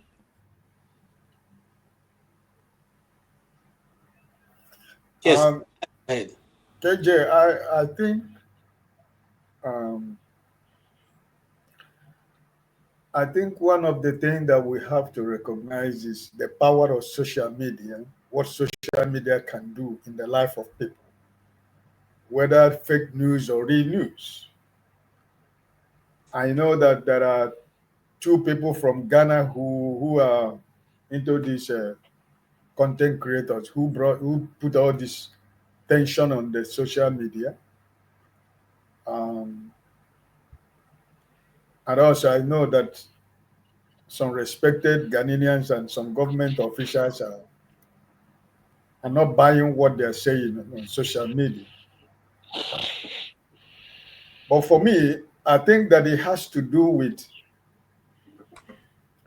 first of all, if somebody respect the government you have in Nigeria, for example, if we are living in a normal society, if we have credible leaders, Nigeria is supposed to be the leader of the black world. And the voice of Nigeria is supposed to be respected around the world. And all the countries in West Africa are supposed to respect Nigeria. But I think that me and you, over time, we have lost that respect among our neighbors. Why? Because of the kind of leadership that we have been able to have in our country called Nigeria. So I remember that if we have a credible government, and this kind of thing is coming out from Ghana, only the ambassador of Nigeria in Ghana will make a statement and tell the government of Ghana that if this thing continues to repeat, the consequences is going to be very great to Ghana. And I believe that under 15, 24 hours, the Minister of Foreign Affairs of Ghana will come out and apologize and warn his people that they don't want this to continue. That was when we have respect. Nobody is going to do it because we have lost our respect. We have lost our dignity as a country. Most of us who are traveling with Nigerian passport, let me digress. You know what you go through, like me, until I decided that enough is enough, and I have to throw it to the trash, and I have to get my Dutch passport because I'm at my age. I'm sick and tired of being chased about at every immigration by police dog, sniffing your bags and sniffing you like. Even in the midst of 1,000 people standing on the road, immediately you show Nigerian green passport, you become a target. Even though, so it is what it is. But I think the Ghanaians themselves, they respect institutions. They have traditional institutions. They recognize what traditional institution is. The Ghanaians are just like Nigeria. They know our culture. They know our tradition. They lived in Nigeria. Most of them speak Igbo. In 1982, 83, 84, 85, most Ghanaians you can see in Germany today, in America, in most countries of the world, they traveled with Nigerian passport because they lived in Nigeria when Nigerian passport was easy to get from anybody. But I think that after the Ghana must go, I think the healing has not, we have not really healed together as a country, as neighbors. So I think that for me personally, that the institution of culture and tradition, every country have it. And Ghana respect culture. They respect tradition. And they know sincerely and honestly that the cultures of Ndibo and every other tribe in Nigeria, we live anywhere we go, we try to organize ourselves together. We try to be a family. And sometimes we have the so-called, we used to have the so-called the chief of Igbo or the chief of Yoruba. In foreign countries, Ghana is not the first time. So what am I trying to say finally? I think that the government of both countries should be able to wade into that problem because it shouldn't be issue of it shouldn't be the case of Ndibo, but it should be the case of Nigeria versus Nigeria. Because as of today, Ndibo are still part of Nigeria. So I think that is the government of Nigeria that is supposed to wake up and say, hey, this is what is going on. The Nigerian embassy in Ghana wouldn't say that they don't know what is going on or that the life of our people is being threatened in Ghana. They wouldn't say they don't know. Just like when it happened in South Africa, what did the Nigerian embassy do? What did the government of Nigeria do? So I am saying that Ghanaians should be able to respect Nigeria because Nigeria has done so much for them many years back, even though life has become better for Ghana. But they shouldn't forget the brotherhood. They shouldn't forget the love we showed them during the time they were, most of them were in Nigeria, right? Thank you so much. Thank you so much. And I just want to put on record. Ghana were the first set of people that expelled Nigeria. In fact, they expelled Nigeria twice in the course of history. Before that, Ghana must go stuff came in. But here, before now, in other countries, they say what they were fighting for is the fact that our people are not following the rules or the laws. But in this case, this gentleman is following all the laid down rules, and even according to their own confession, has given a lot of assistance and help and done all kinds of things in their nation. But they don't want, because according to them, Igbos are looking for territory. I'm coming to you, my brother. Is there anybody in your village planning to move to Ghana to go and acquire territory in a 50-hectare land, but that was bought by the king of Igbos in Ghana? Yes, Jordan. Well, the issue of Ghana, the Ghana issue, if you may, xenophobic attack on our people, I think that shouldn't have actually been a case. The installation of the chief or whatever they call him, and they said it was according to, because I first of all heard about this in I think in Maegu, who basically analyzed it very well, what exactly happened, how that somebody who made a video calling that Igbo, liking everything to Igbo, building their kingdom and trying Yes, to. I have the video here. I wish you can show that video. So that was what spiked the whole of this xenophobic attack, which is very unfortunate. The man is simply a businessman who acquired land to run his business and decided to make it as if it's an Igbo affair. Of course, a businessman, he wants to do his business and be able to make money. Okay, the land he acquired was not acquired by all the Igbos in Ghana, except if I might be wrong. But I don't think it was acquired. It was a personal thing. So how can that be not interpreted as Igbo want to annex kingdom or conquer or take territory of the Ghanaian? The whole thing is, you see, whatever happens to Nigeria, both at home and in Nigeria, it all boils down to the biblical word that said, when a salt loses its taste, where shall its saltness be restored? It is no longer good for nothing but be thrown under on the ground and be trampled on foot by men.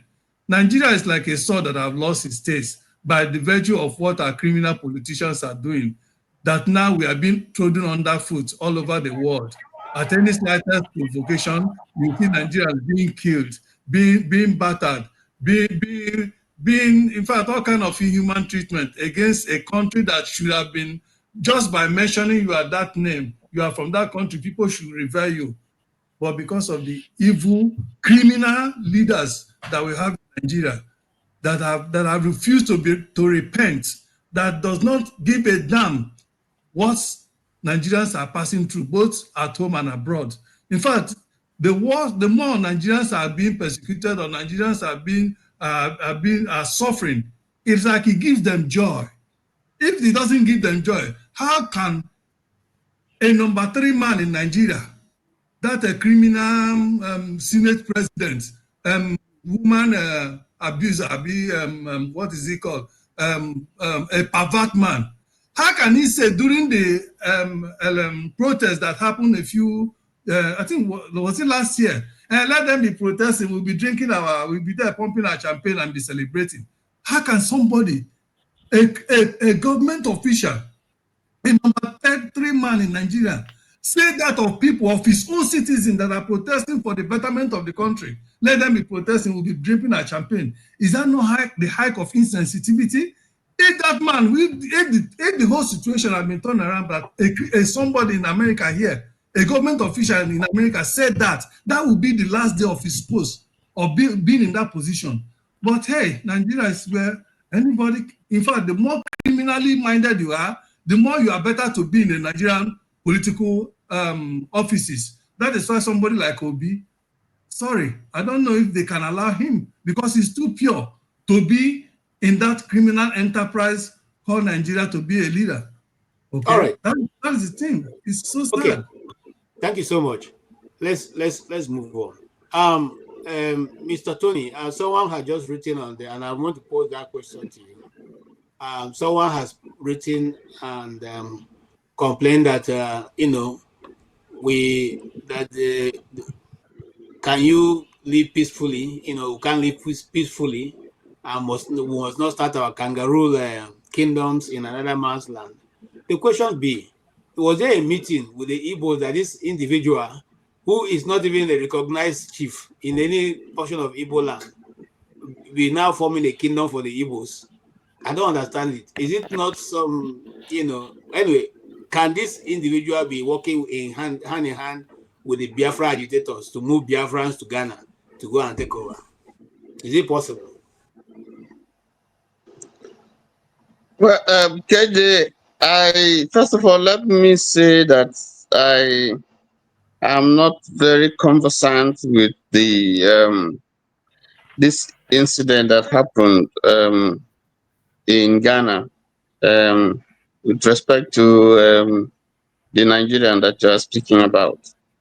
So I don't, but based on the question that you asked, and from what I gather from Judith, it looks like it's just something, a perception, because the individual here that is being talked about would have been a Yoruba person or a Hausa person. So I don't see the connection. Apart from the fact that he's an Igbo, I don't see the connection with an entire ethnic group with respect to whatever it is that he has done. But let me say something here. Ghana has been pursuing a policy of getting Africans in diaspora, particularly African Americans, to come and settle, buy land and develop, the country. And I admire that. And I think that if there is a country that ought to be doing that, is my country. But unfortunately, the picture that Nigeria has everything going for it, but the problem that we have, just like Eugene has said, is leadership. I can give you a few examples. Last year, a team from my church went on a missionary visit to Ghana and went there to a place called Adase. We went to build a school, give them water. We sent foodstuffs, we sent clothing, we sent hospital equipment. I didn't go though. And right now we are building a laboratory for them there. Okay. And they gave us a massive land to build the branch of our church right there. I didn't go, but even though I contributed, I was part, But it struck me because after that, I started making moves to have my church also do a missionary visit to Umahia, somewhere at Amakama, So I've been working on that, because I felt that this is something that my country needs even more at this time. But there's a perception about Nigeria which is sad. I work in a university here, which is one of the best in New York, and then amongst the 30 best universities in the world. and he has a branch in Ghana. And so when I look at some of these things and many other things and industries, companies that are relocating, some have relocated from Nigeria to Ghana. Maybe Michelin and some other companies have gone to Ghana. And I'm wondering, there's something basically wrong with us. So there's a perception about Nigeria, and that first of all comes from leadership. I think leadership has quite a lot to do to rewrite the view. I mean, Nigerians individually in their various walks of life are proving the world wrong. That many of them, doing great things in various fields and disciplines, in sports, in management, in science, in technology, in IT, name it, in boxing, in athletics, doing great things. Even in music. Doing great things. So when people outside see that image, when they see that, some of them want to come to Nigeria, but the government is not cashing it. The government is not, in fact, what the government is exhibiting, makes some people really doubt, because when they come, they say, you come from, if you are this great, I mean, I see Nigerians, I see great things that they do, but what we hear about your country, it's not something good. Okay, so I think, first of all, the government has to do something. Now, the individual that you talked about, it's not Ghana is giving people land. You come there and build. There are people from my church who actually said they will go back to Ghana. They want. Sorry, KJ. They want to go back. They want to go back to Ghana. Some of those who went to that mission, they want to go back to Ghana and buy land. And I tell them, listen, I wish I can take you to my country, because my country has something better. And I show them pictures, I show them, movies, I show them, and they say, wow. So I think part of the problem that we have here is we really haven't sold ourselves properly the way we should.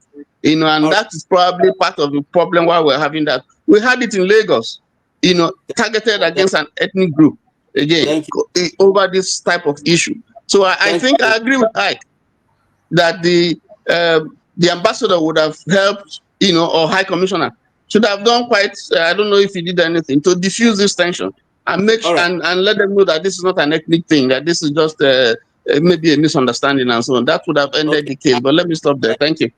Thank you. I have two great men behind the stage. So if anybody feels like, stepping aside, then I can bring you guys in. I can see both of you. Okay, right now, let me bring in, let me step out. You can take me, you can put me backstage. Okay, thank you.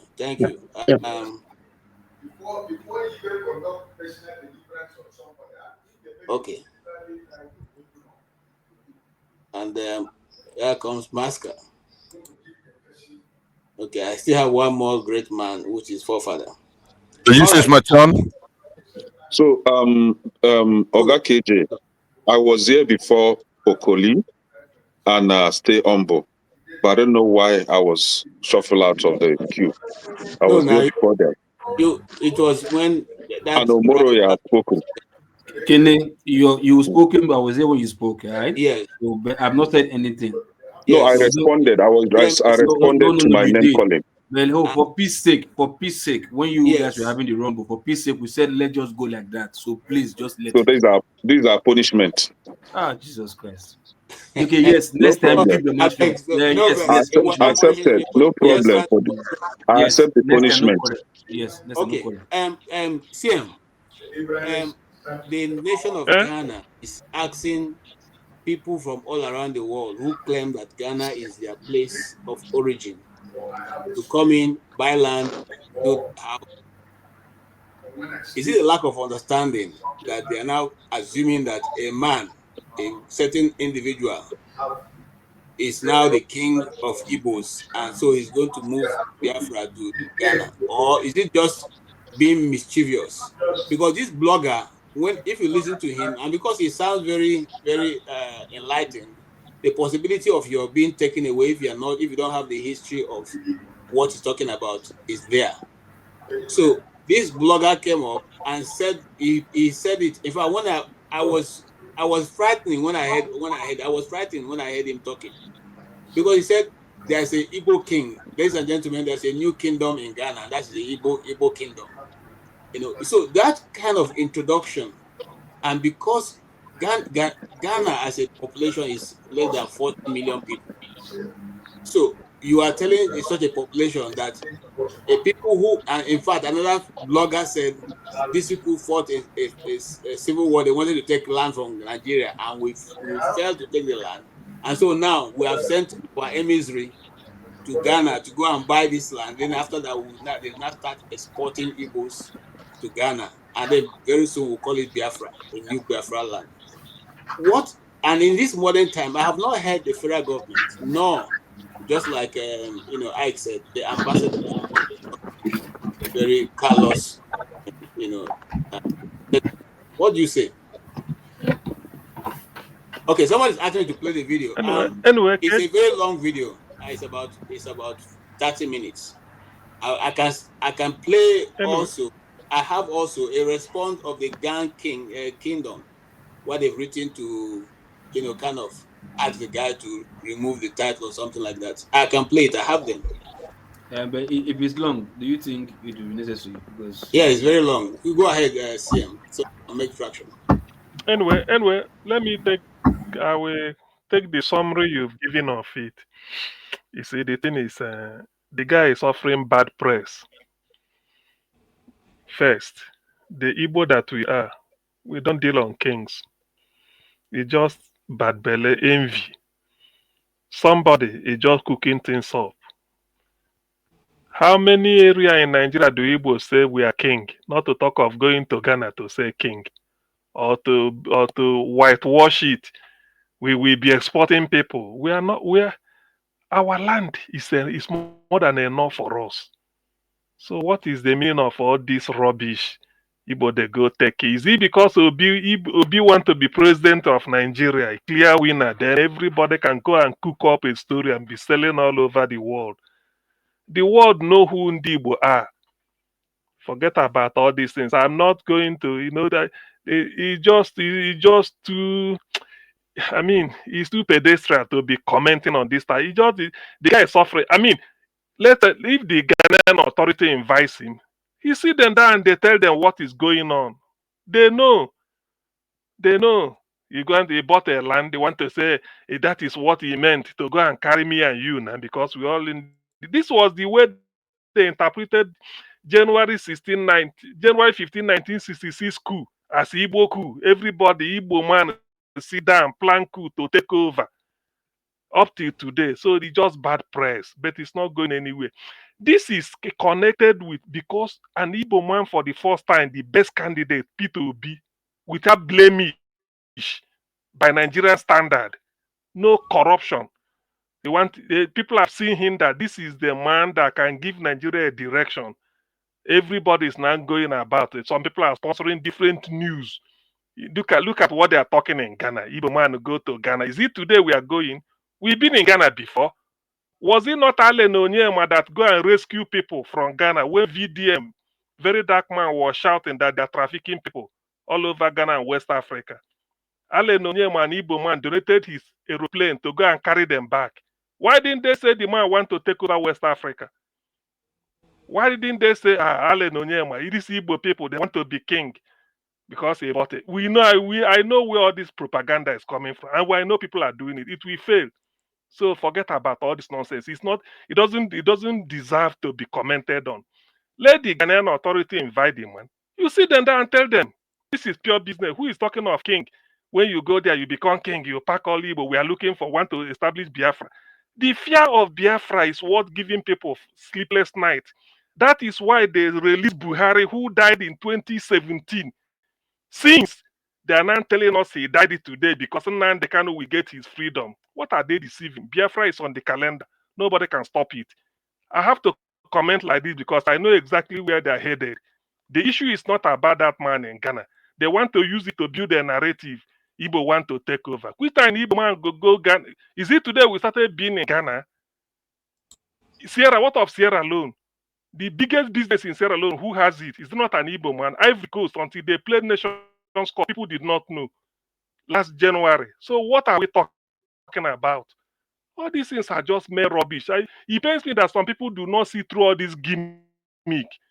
All of a sudden, the Igbo man now want to go to Ghana and become a king so that he will pack the whole Igbo, establish. It's too cheap. It's too cheap. Where we go, we create wealth.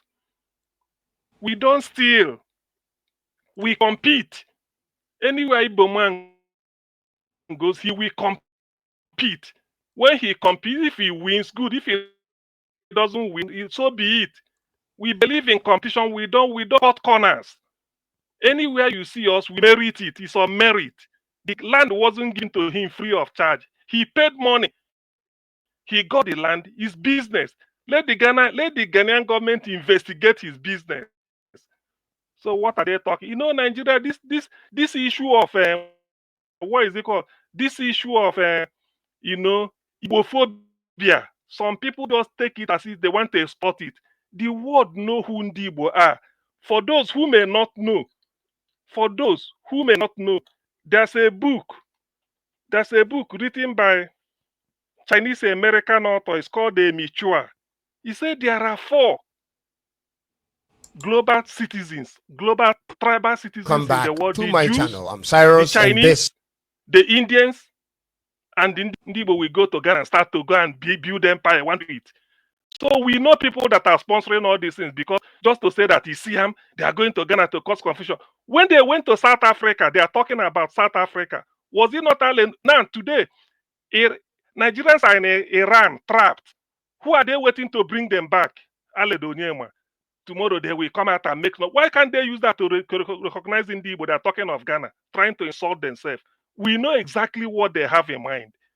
I know. When I saw this type of news, I know where it originates. Ndi Igbo, All right. in our character, we don't believe in it. We don't go to a place and say, let us go and colonize it and then take over. It's Okay, only the Fulani headsmen that can go somewhere and kill people and take over their land. Ndi Igbo don't do okay. that. Let's Rather, make. they Thank buy you. business and they establish business with you. Thank you. So Thank you. nonsense. What are they talking about? Thank you. Let's quickly move so I can get to the last topic before the time run out on us. DMX support that's round 14. By the way, what's the meaning of the DMX behind you? I want to know today. Sorry? What the DMX behind you? What does it mean? Is it a DMX as a musician or just your own DMX? Anyone will interpret the same thing. Okay, go ahead, sir. Anyways, hello everybody, happy weekend. That session conversation, I see you. Thanks for being active. First thing first, yeah, I think I won't say black people, black race. I would say Nigerians in particular. Many of us, large number of us, are just psychophans. Psychophans, I would say, in the sense that if anything suits our narrative, yeah, the law is correct. The law is correct. But if it's anything that simply do not suit our narrative, that law is wrong. The law is wrong. The law is wrong. You see, I'll ask you, KJ, yeah, if a place over a certain amount of time or period of time, a place that was okay before, after some time becomes inflammable, yeah, and everybody knows that, oh, it's inflammable. I think it would be stupid for anybody to go there and say, okay, I want to light my cigarette there. You get my point? Because you know it's dangerous. So at the time it was normal, but over a period of time it became flammable. So once it's flammable, what should everybody do? Common sense, just avoid having a spark or a light coming up that place, because it will turn into a flame. I remember some time ago, a couple of months ago, I said something about, I think it was Paul that asked me about having Sultan of Lagos or whatever. And I said, no, that is wrong. Then somebody now said also having Obi or whatever is in Lagos or whatever. I said, no, also wrong. Then people attacked me, whatever. Look, the world is a global village here. Right about now, everybody's seeing everything. Everybody is becoming maybe cultural conscious. Everybody wants to have his own identity now. And everybody wants to, like, because the politicians have succeeded in dividing all of us. Everybody's now holding to his own culture right now. So now that place is now volatile. It's not like the word I use, flammable. You understand? I think it would be wise for everybody to, like, hold your place strong. Yeah. And instead of like, oh, okay, do you want to go to a place and establish your place there? You understand? Or even if you want to establish your place, try to have a title there. It's like sparking a lighter in a place that is flammable. Now that everybody is culturally conscious of who they are right now, they want to hold their place strong. They want to like, no, this me, this our identity. Don't come here. You understand? I think everybody should like respect it. That global word of freedom of religion, sorry, freedom of movement, we are global citizens. I think that is now becoming a fallacy right now. Everybody is not conscious of where they come from right now. They want to be that place, respect that place. So I think it's necessary for everybody to like, oh, okay, respect your place. I want to stay with you, whatever. Even in the UK or Ireland. Yeah, it was Ireland. It was last week. Yeah. When Irish people came out to like, no, this rubbish that Muslims are doing right now, it should stop. But Muslims are, we have, in fact, Irish citizens that are Muslims, right? Anyway, we even know they came from Arabs, whatever. They are there, but their riots are like, stop turning our place to becoming a Muslim place or whatever, or stop your Muslim whatever you are doing here right now. Even abroad, not even Africa, Nigeria, even white people are almost trying to like, no, they want to hold their culture. Don't come here and change our culture. Come here and live as migrant, but don't change our culture. So I think that's what's happening in global right now. So the guy that does his own thing in Ghana, maybe to him it might just be, I want to show, say I be this, I be that. But because of the nature or the way we have seen ourselves these days, the world becoming a global village, everybody is holding their culture strong. What the guy might have thought is just nothing. It's a big deal to those people right now, because right now, like I said, everybody's holding their culture strong. So hence I said this idea of going to a place and establishing your title, this and that. In America, you can go down and become Obi of worldwide or emir of whatever you want to be in Europe. Nobody may want to care. You understand? It is nothing. But for those who feel they hold their stuff, they treasure their stuff, they hold it tight, them strong, just respect them and just let peace reign. Because your motive of going there initially was just to go there and live well, have peace of mind, build your career, whatever. Not to go there and say, no, you want to start going to title, claiming tradition chief or this or that. That wasn't your motive going there. Like I said, even people like escaped Afghanistan or Syria crisis, they flew the place as refugee.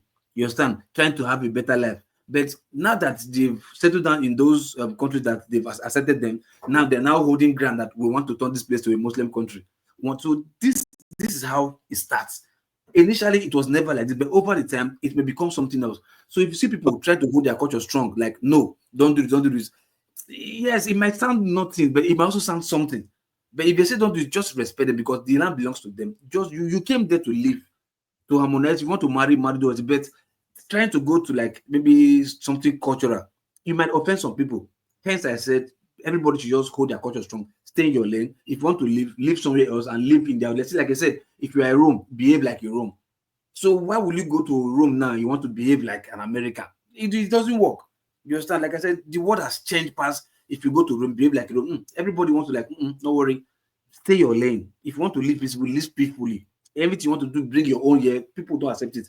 I know, like for Black race now, everybody's trying to like accept Black culture or whatever. Yes, it's coming, but when it comes to some certain culture or religion and other country who welcome you, they are kind of frowning their face towards that kind of stuff, just respect them and let it go for peace to reign. You understand? Then for Igbo, whatever, for me, there's nothing there, because I think you were trying to make a statement there, you corny statement, like probably maybe Igbo said something like that, nothing happened. Maybe if it was to be somebody else, maybe an Igbo man or whatever, something will happen.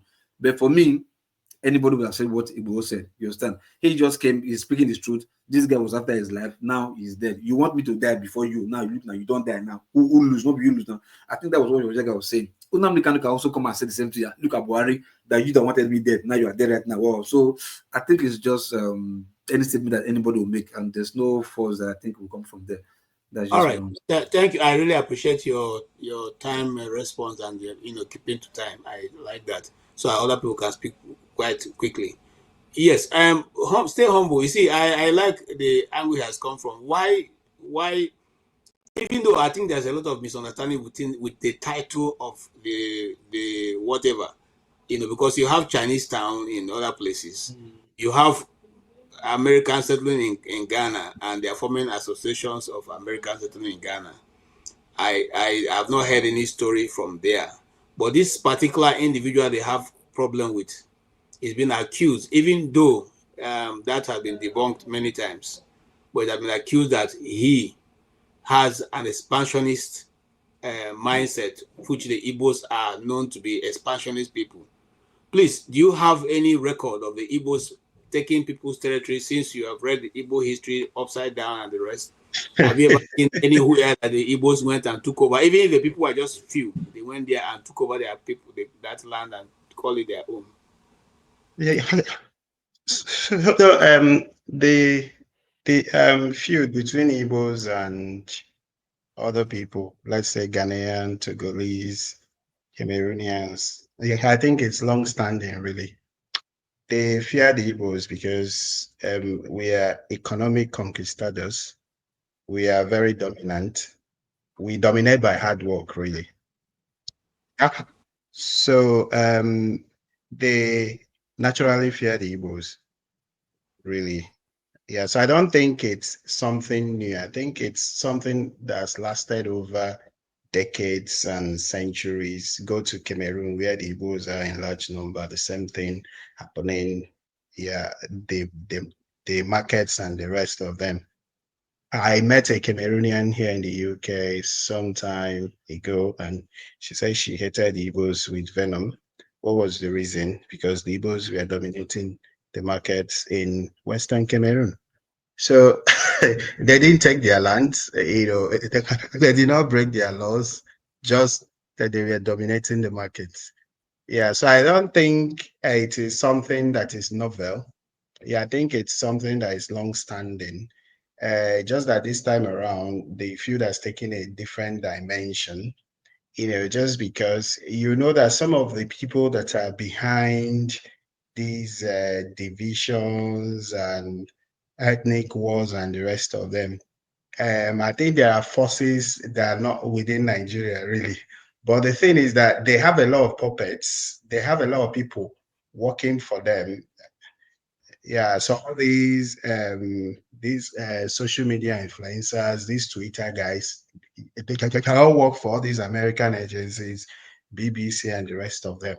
So through them, they just funnel all this information and propaganda and the rest of them, and they sell and they cause division. With the division, there will be no economic prosperity, no economic integration, because the cooperation we need in West Africa and even across the continent is not happening. You can't travel from Port Harcourt to Yaoundé, direct flight. Why? But you can travel from London to Barcelona, London to this. You can't travel from Kano to Abuja, direct flight to Togo, to Benin Republic. So there are people that are behind these things. They don't want that economic integration. So they are ready to sponsor anything. But the way they operate, very cryptic. Yeah, the people that you'll be seeing are your fellow Yoruba, your fellow Igbo, your fellow Ghanaians, and the rest of them. But there are people that are paying the piper. So the people that are paying the piper are dictating the tune. So the field is basically economic, not about the leader, the kingdom or everything. The title of Hazendi, I think it's a leadership title, really, because we don't have I don't have kingship title of Hazendi, really. Yeah, I think it's a leadership title. I think yeah, across several centuries, however, we had the Igbo people. Yeah. So the leadership positions had taken that name of SND Igbo, really. Yeah, I don't think it's an expansionist tool or something like that. For people that think that because we have talented people from Nigeria, we have musicians, we have professors that that we are going to gain the respect of the world. That is not true. For countries like Seychelles, where people flock to for holidays and the rest of them, yeah, I don't have your professors or your musical talents or your famous footballers. So the most important thing is for your country to be working. That is the thing that will earn you the respect that you are looking for. If your country is not working, nobody will respect you. Even if you produce the best space scientists, the best mathematicians, professors, what have you, they will not respect you. Thank you. Thank you so much. Thank you. And yes, I would have loved to jump the two comrades to get to the other people who have not spoken. But don't worry, you just 3 minutes. Sorry, KG, sorry. I want to ask one question. Stay humble. You said there's no flight from where? Port Harcourt to where or from where? You're saying the flight. Yeah, so you cannot fly from Port Harcourt to Douala. You I thought cannot you said, fly from okay, within Calabar to Nigeria. Douala. Okay. Which is really concerning. From once I Lagos wanted to to go to Angola, you have to use Qatar. Is there international airport in the southeast? Yes, now you have. So that is the problem, really, because the people that don't want you to grow, they don't even want that international airport in the first place. Even if there's no international airport in the southeast. A white elephant project. There is now. There's international airport. There's one. So if there's an airport, where does it fly to? The issue is not airport now. The airline must have to decide where you fly from where to where. But I think this DMX, you are dragging the whole thing out of context. So the main point is that there is no economic integration and cooperation. We don't sell our crude to Ghana. We don't buy their gold. We don't trade with Togo. We don't trade with Benin Republic. We don't trade with South Africa. So there is no real trade going on in the continent. And there are people behind these things. Those are the same people that will sponsor somebody to come here and give us Buhari's achievement in whatever. Nonsense. All right, thank you. Let's move on. Comrade. Yes, you have. Sorry, I need to reduce it to 2 minutes because I want other people to speak and I also move quickly. So yeah, but battery may not even take me. Yeah, it might not even take me up to 2 minutes. Okay. I want to use my time to react to the guests they have earlier on the show. The man was merely expressing his opinion, which is entitled to. People coming on the platform to want to, castigate him or want to fight him was unnecessary, was uncalled for. It was out of place. He was a guest, for Christ's sake. He didn't deserve what he got on the platform. He's not your INEC chairman. He's not your Nigerian police force. He's not your INEC returning officers that will do the blunders. He was merely expressing his permutation, insinuations, and political innuendos. He didn't impose it on anybody. His formula may not even work. But to the best of his knowledge, he was merely expressing his political permutation. What he feels it will be the political equation to be able to unseat Tinubu. He wasn't saying that he has all the knowledge in the world. So people coming here, I see they're coming to fight battle, they're preparing for another war. The last one we fought, we have not recovered. People coming here to prepare for another war because of saying somebody expressing his opinion, to me was unnecessary. And to my last point, nobody has the right to threaten me on social media. If you know where I'm coming from, you will not even dare people like us. We stood face to face with Abacha. With Abacha's gun, we still have the wounds on our body. So if you feel you can threaten me on social media, invite me to a neutral ground. I will buy my ticket and meet you there. So that you know, say small body of sickness. Are you crazy? Are you mad? Comrade. If not to say with this social media, you for do me something. Give me address. I will come and meet you there. I'm going to follow shit. Calm down. Please calm down. Calm down. This is not necessary. My battery is gone. So let us meet as Nigeria until we continue to have the People's Parliament, People's Coalition, genuinely, not the one the articles are organizing for us. We go nowhere as a people. When they are meeting, we are not meeting. When they take their decision, we start reacting. We have to be proactive, not reactionary. Thank you. Please. People must move forward. Bye-bye. Thank you. I do not want us to take please don't leave. I'm here because of you, comrade. Just anybody here. You are just a robot answer. You don't have a you are in America calling for war in Nigeria. It's Come not and do wrong what we now. did when we were in our young days. Come to Nigeria and do it for one day. No, You can't Just do it. stay until my You are turn, here then you making go. noise. I don't want to remove You you, are a but if noise you maker. force me to, Bastard. I will remove I you. wish I could stay That's away what you for you. want. You're a noise Remove maker. me, you son of a bitch. Remove me. Oh, You no, let no, you no, let him no, talk no. all day. Why are you saying that now? Okay, funny enough, you only talking to pass that. You see, it's very disrespectful because these things we are saying, these things are going to remain on this channel or on the social media for the next 30 years, 40 years. Your great grandchildren will come and sit and say, this is our grandfather is fighting on this. What are we fighting for? For crying out loud. It's your opinion. Express it quietly and move. Nobody is going to say anything that will change Nigeria tomorrow. We have been talking since Buhari was here. We are still talking now. Tinubu is there. And we'll still talk by the grace of God when whoever is going to take over will be there. Mr. KJ, I thought this issue has been addressed. I was even punished for doing nothing, but somebody brought it back. I think that person need to be punished. Whoever that brought it back need to be punished. But I'm not here to discuss the person because I'm sorry. something. I'm No, sorry. I wasn't bringing it back. If you want me, you think I'm small in size, you can chat to me, invite me. I will buy my ticket and meet you in America, right? You don't know where we're coming from. Wow, and social media. If you meet me in person, you can't talk. No, don't do that. Just Again, move on. please, can you go on? Again, Thank move you. on, please. Point. Let's Thank you. respect each other. Just move on. Make your point, Kenan. Thank you. Please. So let me address the issue. I don't want to be interrupted. And please, Mr. KJ, give me some minutes. Let me address this issue that everybody, it's okay whether everybody Long will as you're understand. not insulting anybody. In English language, Don't we insult. have, no, I don't insult people. I just address it, but I have a right to insult a politician because they're dealing with me. Now, in English language, we have a king. In Igbo, a king is called Eze. In Hausa, a king is called Sarki, right? Somebody on this platform said that he doesn't like the idea of people going to another man's land and begin to have Eze or Sultan or that.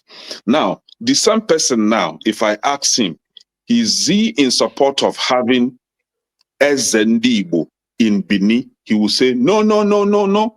They don't come to Bini and have Eze. It should be only Oba, Oba of Bini.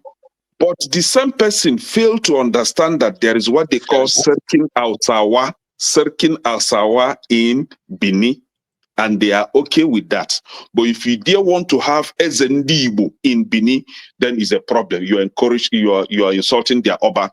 But it's okay for Hausa people to have Serkin Alsawa in Bini. Now, let's go to Ghana. The two communities making noise in Ghana today about the Eze Ndibo in Ghana are the Ga people, which are very close siblings to Yoruba people in Ghana, and the Zongo communities in Ghana. Now, the unfortunate part with these two people, ethnic group in Ghana is that they have Serkin Alsawa in Accra. The Ga people dominate in Accra area. They own Accra. Now, the Zongo, again, we have Serkin Alsawa in Zongo community. Now, these two ethnic groups now in Ghana are the ones making noise on social media. Mr. CM was saying something which most of us might not even understand what is going on. There is what we call Abadorians in Nigeria. They are the ones instigating this thing going on right now because they have their siblings as Ga people in Ghana. They are instigating them, trying to abuse their mind against Ndibo.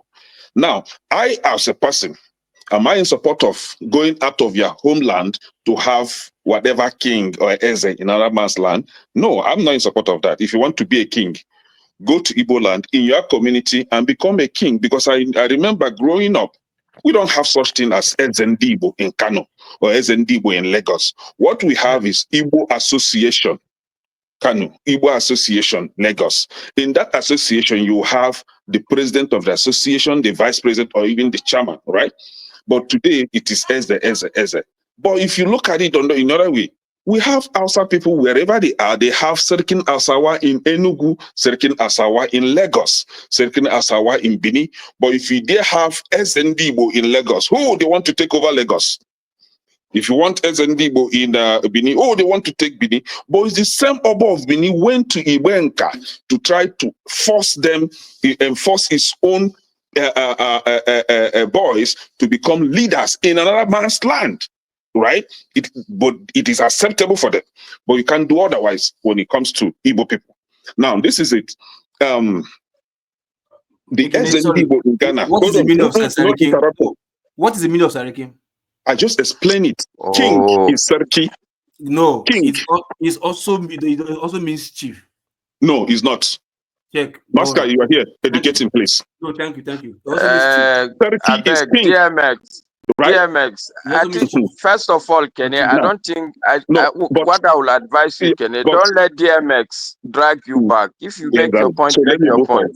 Yeah. So we have in the same Ghana, we have white people, Oyibo people, we have Chinese people being crowned chiefs, high chiefs in Ghana, right? But they are okay with it. But when it comes to SNDibo, then Igbo people want to take their land. This is an individual. Is a man that purchased land and he wants to build his empire on his land. And then he automatically become the representative of the entire Indigo. Come on now. We have Igbo criminals. We have Igbo criminals. We have Igbo criminals we have Nigerian criminals in Ghana. We have Ghanaian criminals in Nigeria. We have Ghanaian criminals and lunatics in the US. We have Nigerian criminals and lunatics in the US. So nobody is a saint. We have bad people everywhere. We have good people everywhere. But if you want to be sentimental about it, then I would dare you, the Ghanaian people, to go and touch that man. Because you have a leader. You have a leader in Ghana. You have a president in Ghana. And they are cool with these people, with that man. The chiefs in Ghana even recognize him as the chief of Ndibo, the Eze Ndibo. And then how dare you, the hungry, poor masses, shouting on social media. But if you think you have the power to go and touch him, then you will be surprised that the Ghanaian leadership will unleash their security personnel to deal with you. It's better you pack your poor souls to walk on bettering your The life. issue is about Biafra. They said he's going to become king and establish Biafra. Didn't you hear? Exactly. That is the manipulation of the Abedorians. Those people supporting Tinubu, they are the one cooking up all these things, trying to abuse the minds of their siblings in Ghana to attack Indigo. What we know, we are watching them. As you know, Igbo population is more than 80 million population. Ghana is just about 34 million, right? Now, but I'm not trying to say anything. But what I'm trying to say is that in Ghana, they have leadership, they have constitution. That man has not go against their constitution. He hasn't gone against the laws of the land. The leadership are cool with him. The chiefs in Ghana are cool with him.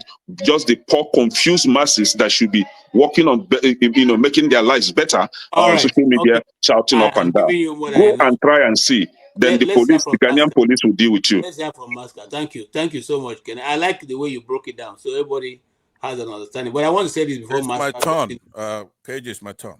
No, now it's Masca's turn. No, how? Could you go ahead now? You've been removing me and bringing me back.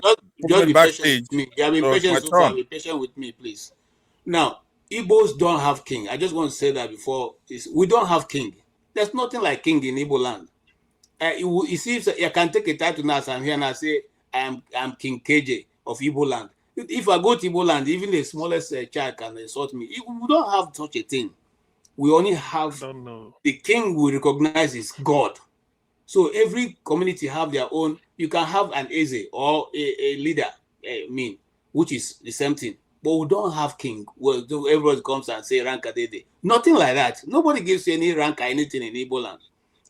That is why it is a bit difficult to make decisions when you're dealing with a community in Igbo land, because you must take decisions from 8th grade to 8th grade to 8th grade to 8th grade till it gets to the Ohanese. Ohanese simply means it's just conjecture. Yes, I've told you. everybody. It's pure conjecture. So They want to nobody become can go king. there and say, who is They he going to? become Who is the Biafra. slave that is going to come and Nonsense. command to go follow him to Ghana? Who? Who is he going to command to follow him to Ghana? Even the house he wants to build. Okay, let me make my statement and leave Anyway, because I have to go to dinner. No. I have to Just go to hold on. dinner. Let This All these son of see, KJ, don't Yeah. allow, if you allow pastor, there will be another crisis now. No, I won't allow him. It's You my go ahead turn. and answer. It's my turn. You're not allowing me. It's my You can't turn. be you son of a Please, bitch. It's Master, not your calm down. turn. If Calm you down. if Pastor's you're not time. gonna let me go at my turn, then I'm gonna exit and then call Rudolph to do something Okay. about it. Right? Can I send Who you a is super? Rudolph? What do see, Chief? It's my turn. You've been moving me and bringing me back It's in. not your turn. I'm allowed KJ. this Go this ahead, Muslim Master. Hausa boy to come here to tell you what to do. Go Yes. ahead, Master. Can Master, you, it's your turn. It's Say my it. turn. It's my actually, turn. No, I not yours. Seriously. see. No, Right? It's This not your Muslim he turn. doesn't You belong son of here. a bitch. It's not your turn. All right, go ahead, Master. Actually, I just come to do Master, don't lower your Please, I have tone a to that question. level. I have a question, please. Master, don't lower your tone. Hello? I Yeah, have a Master, go ahead. question. No, hold Okay. on with your question. Let Master. I Well, have a question. Go ahead now, Master. Now you're keeping quiet. Go ahead now. I thought CM wanted to ask a question. No, leave the question. Just go ahead first. Because I'm not here to come to respond. You are not the moderator, DMX. So no, if that's KJ so that says you I say should it go now. ahead, If I'll you go can ahead. ask question now, Yes, please go ahead, Master. everybody Please wants go to ahead. interrupt you. Okay. All right. Why not to interrupt? Okay. So Use your brain. like I said, KJ, I actually came to do Unto to Passad, but now that I'm here, and I think the issue is looking a bit serious to me, so I would probably add my own perspective to it. I think it's even bigger than just the way people are seen as an Igbo thing.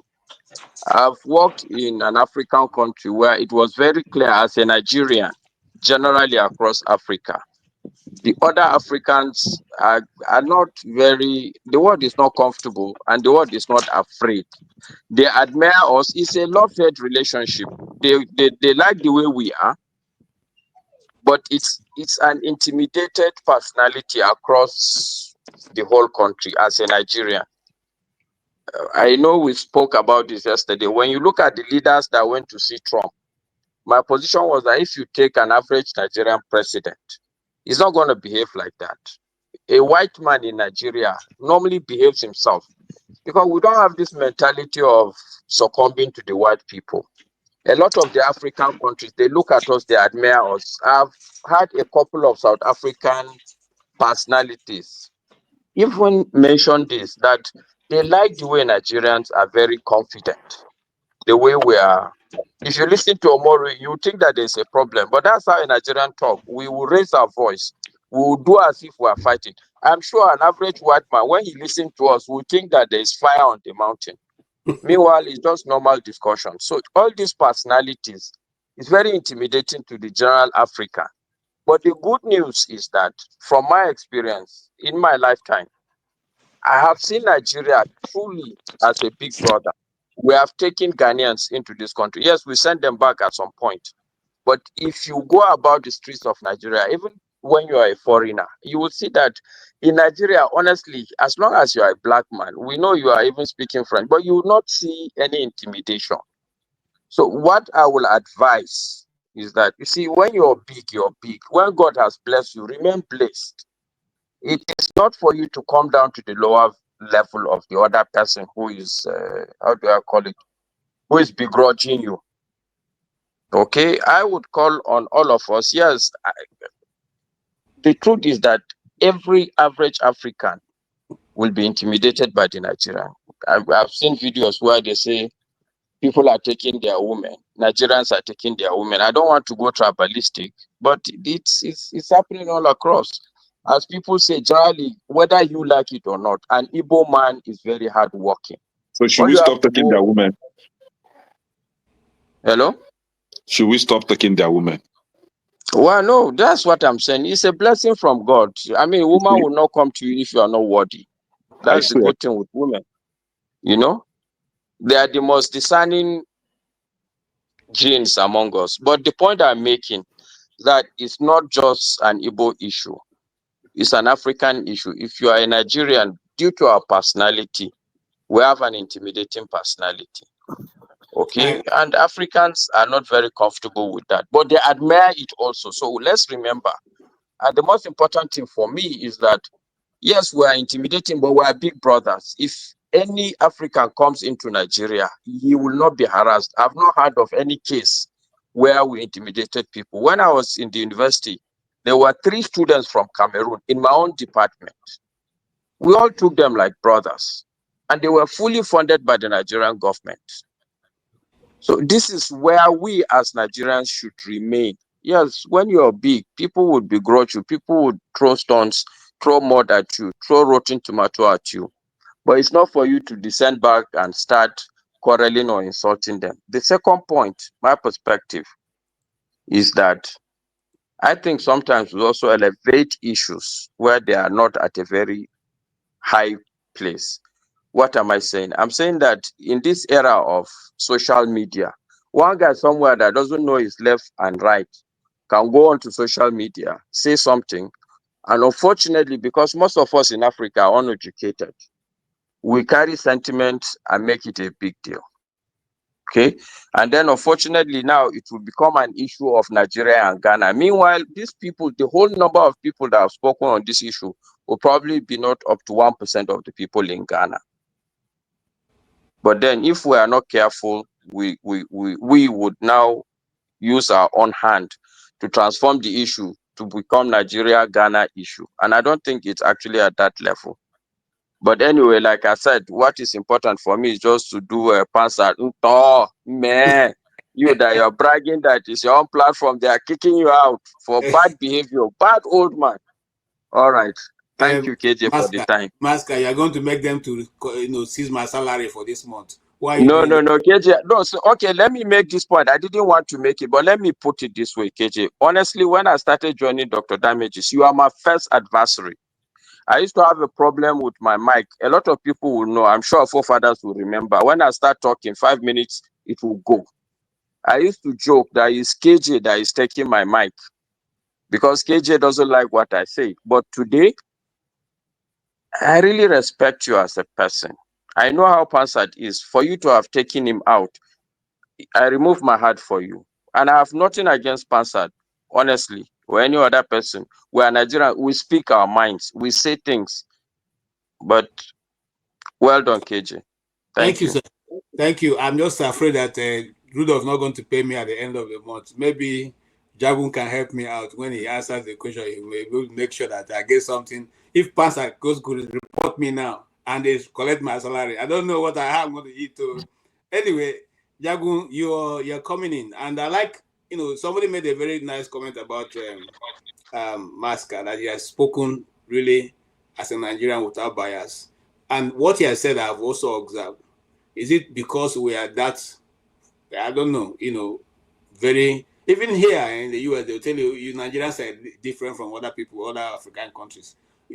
What is that thing that we should do to help other people understand that we're not, in their community to take over, but to be friends? And just like Maska said, we are brothers, we are sisters, whether you are speaking our language or not, which is, again, I don't know how you're going to answer it, because even we in Nigeria have not been able to realize that. So I don't know how you're going to provide solution to that. Well, you see, my brother KJ and everybody on the panel, I greet you all. I've been listening for a good while today. I don't always have energy to come on because I know fit fight again. And I might have to change the name Jaguar to something else because I know fit fight again. However, I still have I have issues with what people say and how people deal with subject matters. CM, who I greatly respect, I respect his mind, what he says, and how he says it. I really like CM. Even our brother Ekene, I know he's strong. He has a strong mind and he has a point of view that he doesn't care whether or not you agree or disagree. But when we're speaking about the subject now, what I heard from the two of them is whataboutism. and pointing the finger outside. We're speaking about Ghana, a sovereign nation that has a Igbo king in its midst. And instead of actually talking about, is there an issue there? They spoke about the Ga, who are related to the Yoruba, and they have an issue. I said, why are you speaking like that? Then CM said it's because of some level of conspiracy about Biafra. That's what's going on. You haven't dealt with the subject that there is an Igbo king in another man's land. That is what we're speaking about here. But no, you don't want to take that on board. No. We don't want any blame. We are clean as anything. There's no blame on us. It's those people outside there. I think that's cheap. I think it's cheap. Yesterday, I spoke about Yorubas in a way that I felt that the way the Yoruba culture is, it needs updating. That's what I said. We need to perfect the culture for the time that we are in. Why is it so difficult for an Igbo man? I'm going to say it as I'm saying it. Why is it so difficult for an Igbo man to deal with the subject matter instead of blaming everybody and behaving like a victim all of the time? It sickens me. It sickens me because I know that you are men. I know that you are people that can stand up, but you don't. You pointing the finger all over the world. Take responsibility. There should not be somebody calling themselves a king in another. If you are doing it in Nigeria, it's one thing, because Nigeria is a madhouse. We already accepted that. Why are you going to Ghana to commit madhousery? Why are you going to complicate matters in another man's land? Why? It's pathetic. Why can't we grow up? Aren't any of you, do you have balls? I wonder. Sometimes I wonder. I'm listening and I'm trying to hear knowledge and wisdom. And all I'm hearing is childish blaming. Childishness. For me, I mean, I don't know when Nigeria is tiring, and the subject of Nigerianism is even more tiring. The level of protectionism that we have over the nothingness between us is incredible. For all the wealth that Igbo people have, the suffering that they're telling us that they're going through is more than the wealth that they have. And I'm thinking, if you have this wealth and you're going through suffering, there must be a communication problem amongst you guys. There must be. There must be a communication problem amongst you, not anyone else, not anybody else. Now, I saw this story some time ago, and I looked over it. I looked at it and I just brushed it off in terms of, what's this rubbish? I just left it. But over the last maybe 8 months that I've been seeing it, it's been kind of growing in my feed. You know, I see it. I don't really open it. I see it and I just scroll on. But now it's come to a head. And I'm thinking, did you not expect this to come to a head? Did you not expect it to come to a head? You just allowed it until it came to a head. Igbo people were the people that were supposed to go and call this brother out and say to him, oh boy, don't say you're a king in another man's land. It's a bit much. I have known the Igbo meetings that they have since I was about 7 years old in this country, whereby Igbos will come together and they'll discuss things like a community, like a panel, like people who are planning. And I used to say to my parents, why are Igbo people that do this thing? Why we know they do them? They seem to be strategic in what they're trying to achieve. You know, we're looking for strategies. We're looking for strategic thinkers. So I used to marvel at this thing. Now they've turned it into something else.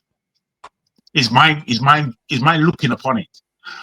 I don't like when KJ, if you, and I don't mean for anyone to change necessarily, apart from to look inwards. Anytime there's a question, KJ would come and protect the Igbo-centric view of that question, which is fair enough in some ways, but I wonder, why do you do it every single time, whether it's necessary or not? Because to me, a lot of the times, it is not necessary. It's not necessary, because we know who each other is. As a Yoruba man, I can't pretend to an Igbo man. I can't, because they don't know who I am already. It's the same as we know who you are. We know who you are. There's no point in. Are we going to pretend forever? Is that what we're going to do? Nobody has picked up anything. Well, as I said, what CA was saying, for me, it's just trash. It's to be thrown in the dustbin. Because that he took no responsibility for what the Igbo king is doing. Kenneth said, if you touch that man, first thing he said before speaking about the president, which is fair, what he said about the president, that he has a job to defend and protect every person in his country. But before he said that, he said, if you touch that guy, this is what would happen in terms of some kind of retribution from the Igbo. And I'm thinking, bro, is this how we're going to be? Are we just going to be at war? No, you're misinterpreting what I said. Okay, but let me finish. I take that back. 1 more minute, sir. Thank you. I'll take that back, Kene, if I've misunderstood what you said. However, I'm asking, are we always to be at war with each other in one way or the other? Where is how do we discuss real peace amongst us? How do we do that? Because we know that we are variant. We are all completely quite different. We have different cultures, different ways of being. How far down do we want to look down on our brother? How do we want to oppress in a country, in a nation that is full of oppressors? We now want to join the oppressor and think that we are different. You are becoming an oppressor. You are being oppressed, and you're telling me that it's this oppressor. It's too much rubbish, and it's a lack of responsibility, a lack of manhood. To be frank, it's a lack of manhood. You speak as children, and I'm pissed off with it. To be frank, I don't want to shout or create any effect, but I really want us to look at ourselves in the mirror, not look at ourselves through somebody else's vision. Just go and look in the mirror and know that you are the problem. You are a big part of the problem. If we are not wanting to be men, then we know that we are all in the West, and in the West they are so complicated mentally that men are becoming women. Is that what's going to happen to you? Are you looking forward to that stage of Nigeria's development? I'll leave it there, my friend. KJ, let me have my right. KJ, let me have my right of reply, please. Yeah, yes, you will. I'm still alive, so that the day I'm no more, anybody can say any rubbish against me, and I won't be alive to challenge it. Please just let me have my right of reply. Please. CM, hold on. Let's calm down the temperature. Okay. Now, I want to also say this. I'm moderating. And so I direct the questions the way I want to steer it. And sometimes I may have more information than the person who is speaking. And so if I'm trying to frame the question, doesn't necessarily mean that I'm pandering to the Igbo idea. Yes, I'm Igbo. I'm not going to say I'm not Igbo. I have no apology for that. And most of the time, we have been misunderstood all this while. Now that Igbos have said to speak out. Nobody's going to stop us. Whether you like the idea or not, we'll tell the story the way it's supposed to be told. Okay? No, now, I haven't said that. I'm coming. That's not a response to me. That's not a response to me. Listen. There is no king in Igbo land. There's nowhere in Igbo land you go and somebody say, I am king. That's correct. I know this. So even if he decides to go and take a title for himself and gives his company king whatever, it doesn't mean that there has some people who are his followers who are going to follow him. This is the point I'm trying to make here. That this guy who brought up this thing to the social media didn't have an understanding of simply how the custom and the tradition of the Igbos operate. Consequently, it has stirred up an international issue right now, because I have a video here where people are demonstrating in Ghana against the king of Igbos. There's no king, nobody like king of Igbos. Yes, but once you're saying that, you see what you're saying is accurate. Wait, CM, please wait. Wait, now it's not between two of you. It cannot be between two of you. No. CM, it's still my turn. CM, it's still my turn. Listen. It's not your time because you. It's still my turn. KJ said something. Let me deal with it. No. You have. You see, KJ, my brother, there's nothing you said that I argue against. You are correct. You are correct. Please, KJ, let me have my time. KJ, tell me more. Hold on, CM. You have a time. Hold on. Turn him off. What I'm saying, KJ. Me and there's only one thing wrong here.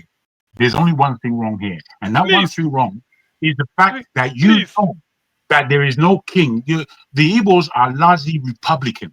Largely, they're Republican people. We don't need this lecture. Let me have my time. KJ, don't let this happen. When you guys start KJ, don't let this happen, please.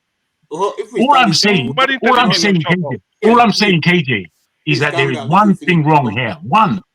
The one thing that is wrong, there's nothing else. The one thing that is wrong is a king in another man's land. And using that word king has made everything go wrong. Simple. There's no other confusion. I'm not confused. King is called King. Can I please don't We have Sir King Asawa I heard what you said, brother. I heard what you said. You have to repeat yourself. Let me have my time. Let me have my time, please. Let me have my time. I send you message. Read the message I send you. I send you message. Read the message I send you. What I said. I sent you a message. Asked a question. KJ asked a question. Hold on now, DMX. KJ asked a question, and you built up a background. You wanted to show a clip, but they say it's about 30 minutes. So you summarized it. And I said I will speak based on your summary. In your summary, you said, in the clip, the person analyzing it was saying that the guy who bought the land, about 50 acres, a businessman or so, want to call himself a king, and then later he used it as a Biafran to establish his Biafra there. The word Biafra, KJ mentioned it. So I built up from that. Jagu, I wouldn't say with disrespect. I wouldn't say respect because you don't deserve it. With disrespect. Thank you. With disrespect, you displayed a below the carpet intelligence. No, hold on. This is my turn. Oh, you see, I didn't insult you. I didn't insult you. Listen. I don't listen. It doesn't look now. You know, you should know by now. Hold on. You should have engaged the psychologist. No. Let me when somebody I'm going to remove came you. on, I'm telling you the pretext. I'm going to remove you. Please. Let me. If you insult him once, though. I didn't insult him once. He told me shut up. You told me shut up here, didn't you? You told me shut up. You're talking over me. I don't need you talking over me. Am I lying? Am I talking to KJ? You told me shut up. Okay, look, my friend. Now, hold on, guys. If you guys don't want, I will shut down the program right away. Please. We are all mature. This is what I mean. Please. See. Please, you can speak without insulting or using any language, derogatory language. Let us be civil. We're not going to change Nigeria. We have been talking since before Buhari died. Now, Buhari he's used up more than 2 minutes already. When is he going to move on? When you tell me shut up is not a respect. Therefore, I shouldn't dignify the inanity, the nonsense. That is today. I can now confirm it. See, listen. What we are saying here is somebody who made an analysis on a video and was trying to make a mountain out of a molehill. I said, let the Ghanaian government, I submitted, said, let the Ghanaian government wade in. Let them call the man and ask him. It's as simple as that because that is law abiding. Nobody's above the law in Ghana. Then you jumped up, said I'm making it Biafra. Didn't you hear the person mention Biafra in the video? You didn't listen to me. Did you listen? Did you listen? And you jumped up. Listen. You don't need to talk to me. See, listen. Well, I've known the way you sound. When they listen. What level is this? See, Jack. Are you a man? Okay, now we have run out of time. Jack, whether in spirit or physical, Father, I don't know if you are below me. As simple as that. So let me continue. I was also have my own say. Listen. CM. I just want to have my own say. Somebody like me. I'm ashamed of you, CM. You can never. All right. CM, I'm going to remove you. I'm ashamed of you, CM. You can't remove me now. You see, you guys are too mature for this now. Come on, guys. Forefather is standing for another program. We have run out of our own I'm program. supposed to speak. I don't know where I said I was planning for another program. When did I say that one? Why are we dragging me to? I want to move into your head now. Make I go over my head. I was supposed to have my own say now. No, they say you be chief Washington. I'm a panelist. I'm not allowed to speak. Guys, please. Oh, yeah, I'll no, allow please, for other speak. I'll bring you guys back in. No, But Chris, never talk now. Chris never talk. Okay, Chris, go ahead and talk. Calm down, please, guys. Calm down. I came here before Chris. How many people will jump ahead of me? You take more time, so let Chris speak. Calm down, everybody, please. Calm down. You can speak. Okay. Let the poor father speak. Yeah. Thank you. Thank you, Chris. I appreciate that. And thank you, KJ, for hosting, and all the panelists. Greetings to the chat. I greet all of you and the viewers. I must say, sometimes, Django can come across as somebody that is a little bit erratic, the way he talks. But this is one of the reasons why I value his opinion, because sometimes he can be very, very incisive. What he said here was actually true. And the fact that people are pretending as if they can't see it, for the life of me, whether it's a psychological flaw some people have, they can't make peace with the truth. I don't know. You can't, any group of people, it doesn't matter whether it's Seriki, have whatever title they are, you go to another territory, you start creating a form of kingship or chiefdom in other areas, and you start having population in that area. Whether the people react or not, sooner or later it might prove to be a problematic situation. We've seen this happen in so many parts of the world. We've seen this happen even as ancient as the ancient Egypt, like the Hyksos that first took over Egypt. They didn't come overnight. They were dead, taking land, taking space, and gaining power, and they took over the place. The same thing has happened in Rwanda and Congo. That's one of the issues with the Tutsis in that area, because they moved into Congo. Most of them moved a few hundred years ago. Some of them moved during the genocide, and they occupied the space there. And before you know it, they are claiming a whole land. In the case of Nigeria, I know of the case of Nigeria where I actually will have the conversation with somebody here. When they say some of the Ikwere people that moved into the riverine area, they moved into their area around 500 or so years ago. They settled and they kept increasing population. And before you know it, it's their area now. These things matter. Let's not pretend as if it doesn't matter. And when you see people, like even I just checked, because Kene mentioned something about Seriki in Benin. I checked it, and it turns out that the Oba was against it. No. He was against the turbaning, the ceremony, the turbaning. But the Seriki has been in existence. Yeah, it's just the turbaning. Yeah, because just the way they do turban in Kano and Sokoto. But we have a Seriki Hausawa, which is king of Hausa people in Bini. His name is Alhaji Isa Adamu. Google it. Let me finish my point. Either way, none of them are good idea. If I was the one in charge of any territory, any group of people come in there and put them their position. You can have a chairman, you can have everything. If you have any chieftaincy title there, that is an outpost. Make no mistake, that's how the Igbo people took our land. Not make that mistake. When the British people came here, they always say, "Oh yeah, I'm just coming trade." From trade, they are taking land. They are taking, before you know it, the whole country is gone. Especially if they are more powerful than you. So generally, it's a bad idea for people to go to other people's territory. Those people should not accept it. And except, of course, you are too smart, and some people are a little bit too smart. They pretend as if they don't know what they are doing, and they want to take over other people's territory, they occupy it. Yeah, if I'm on the side, I want to take over other people's land, and I support it. Yeah, I'll pretend as if I don't know what you are saying. Of course. I'll pretend as if you don't know what you are saying, and we'll keep taking your land. I say, we just, what are we doing? We just create a title here. Before you know it, we'll take over the whole place.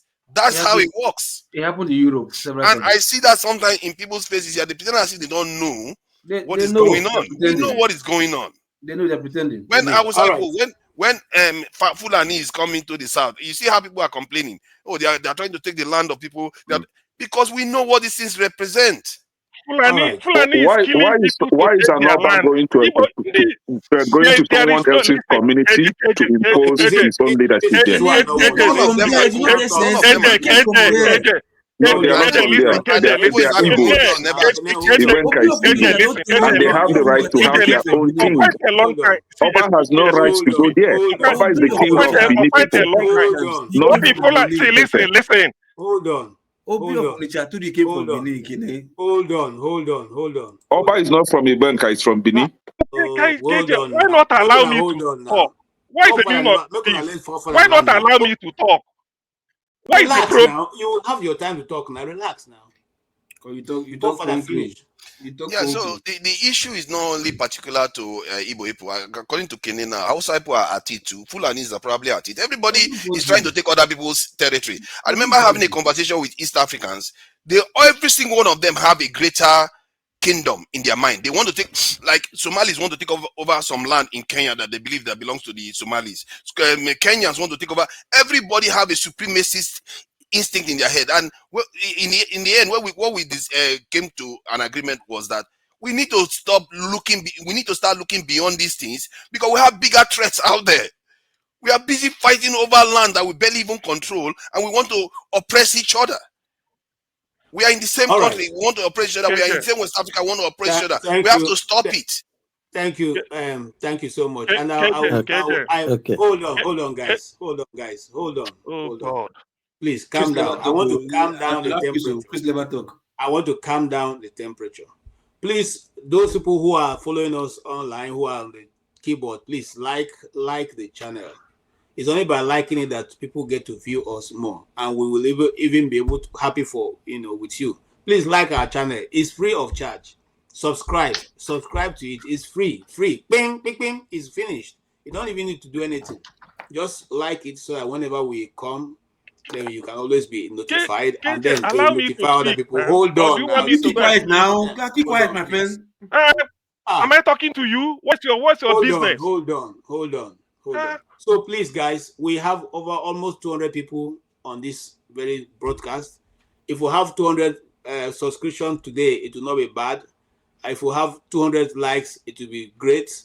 Please like the channel and subscribe if you have not done that before. God bless you as you do that. Having said that, I'm coming back to CM. But CM, please, calm down the temperature. Calm down. You have 2 minutes. No. Chris has spoken. Let Chris speak. Chris. No. Excuse me. Please now. Excuse me. So support whatever nonsense. You are not the moderator. So I will take. I dare not take any shit from you. DMX. Do you understand? I dare not take any shit from you. You just respect your age. Calm down now. This Please. is why I was saying Number one. so you can calm down. Let he had better shut his trap up. Now, number one. Any attempt or any you see, KJ, what do you say to that? Please, DMS, I beg, leave him alone. Let him talk. It's not your time. Leave him. I beg you, Sam. Unless you guys want me to shut the program. We're already overshot by 10 let him minutes. finish his own turn now. No, let people talk. See now, any attempt to draw a parallel between what the terrorist, murderous Fulani people are doing with a genuine Igbo man who may leave Anambra to go to Plateau and establish business and been living there for ages without problem, than a Fulani that will come and sack a village, change the name. This is what is happening in Benue, and they say everybody is acquiring land. That is very, very disingenuous, and that is evil. It can never go unchallenged. Ndi Igbo, wherever they go, they buy land. They pay the highest even of anybody. So you can't tell me that you come to UK and you were able to buy land and build a house, and before you know it, you apply 500 that you are going to take over UK. That's a lie. Fulani are the people because those that are Fulani people, when they come here, they pretend as if we don't know. We know who are Fulanis among us. So that's why they can always defend their people. What Fulani is doing, how can a sensible person, if not madness, that we compare what the Fulani are doing to acquire land, to get land everywhere in Nigeria by force? Look at what is happening in Benue. How many people in Benue have been sacked by Ndi Igbo? Have you ever heard that people in Plateau was sacked by Indibo and the village changed, the name changed? So why are you drawing a parallel between the atrocities of the Fulani and the Indibo? Why? It's only a very compound fool, a demented idiot that will say something like that. It's only it's only somebody who, to the best of my knowledge, that is not worthy to live, that will be saying it. Where on earth has it been done? Has any people in Nigeria accused him? Let me now. You see, you don't allow me to talk. I'm not insulting anybody. Did I call anybody name? Who have I insulted now? Let me ask you, who did I insult? Just mention the name of the person I've insulted. KJ, listen. If you don't want me on this platform, I quietly chicken out. Why would I not want you now? I can respect myself and get out. If you don't want me, I get out. Then why are you accusing me of insulting people? Who have I insulted? People are here drawing parallel with what Ndibo is doing and then what the Fulanis are doing, and they're comparing them. And you tell me to keep quiet. I never keep quiet because it's a lie. This was how they built this. This was I'm saying I'm coming down. This is the way I speak. This was how they built a narrative since 1966, January 15, 1966, that led to more than 5 million people being killed based on just falsehood, absolute falsehood. Now Babangida has to write a book to come and debunk it. Now Babangida debunking January 16, 1966 coup. What are the people that died as a result of it? Now somebody is saying that Fulani has coming all over Nigeria, acquiring land, taking people. Ndibo are doing the same, and you kept quiet. I won't keep quiet. Ndibo are not Fulani. Fulani are pure terrorists. That's why they sack people in Benue, take over their land. Ndibo has never sacked anybody in Nigeria to take over their land. They only pay for money and buy, and then bring development. If you must know, Ndibo brought a lot of development anywhere they go. If you don't know, so if you're afraid to say it, I won't be afraid. Why should somebody who is a Fulani come here and then be equating me to him? We are not the same. You're a Fulani, I'm not. You don't have to repeat yourself. Covered your You said it about 5 You're times. a Fulani, we are not. All right. Thank you so much. So you just come here. You don't just come here and then feel that all that glitters should be gold. No, all that glitters are not gold. A butterfly is not a bird. Transfer of populations to different areas. The Fulani it's acquiring land. Nobody's transferring population. It's as if nobody's transferring any population. Transfer population means you approve somebody from somewhere. Something that I will get away with it today is butterfly is not king, is not bird. It happens everywhere. It's not only butterfly is not a bird. A butterfly can never be a bird. A Fulani can never be Igbo. You can never draw parallel with a Fulani. I can never be a Fulani man, and they can't be me because I have no conquest from history. Have you heard that Indibo conquered anywhere to take it over? Have you had it? Yes, Indibo build businesses all over Nigeria. They have to buy land. Fulani don't buy land. All they want is to go and cheat you. And somebody is drawing parallel. That person must be a compound fool. I don't care. So what is it? Here's where I'm going. Okay. What nonsense? This is where I'm going. You see, if we all shout over each other, we will not even make any useful discussion.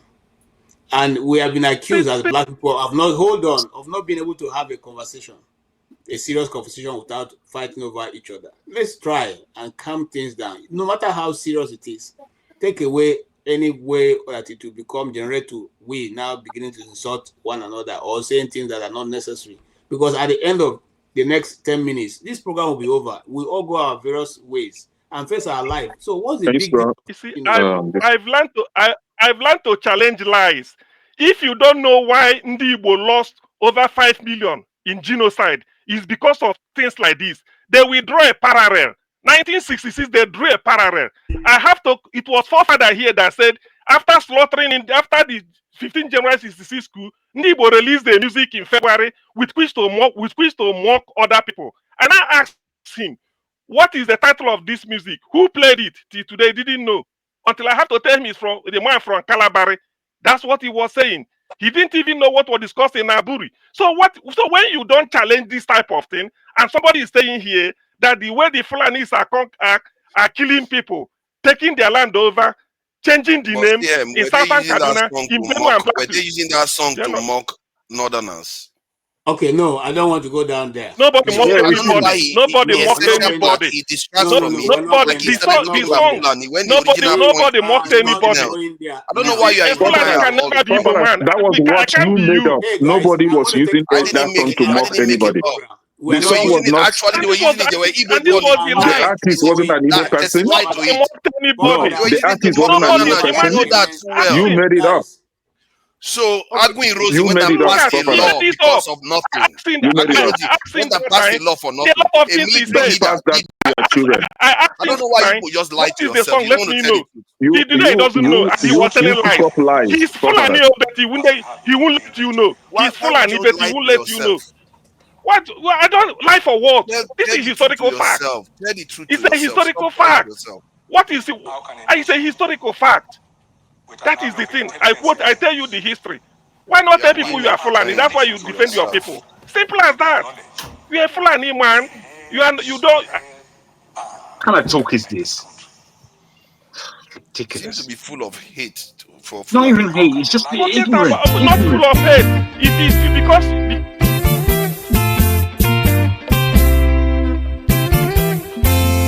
when you sack a village, go and tell your people this is what they are doing. Even the one with the below the carpet intelligence will come here and be talking nonsense. They can't even listen. Paparas, you are the one hating. You are the one full of hate.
Okay.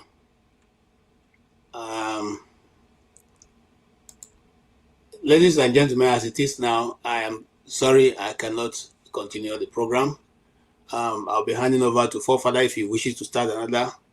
But I want to say this right up. When we come here, it is a social media. So whatever we say will remain with this record.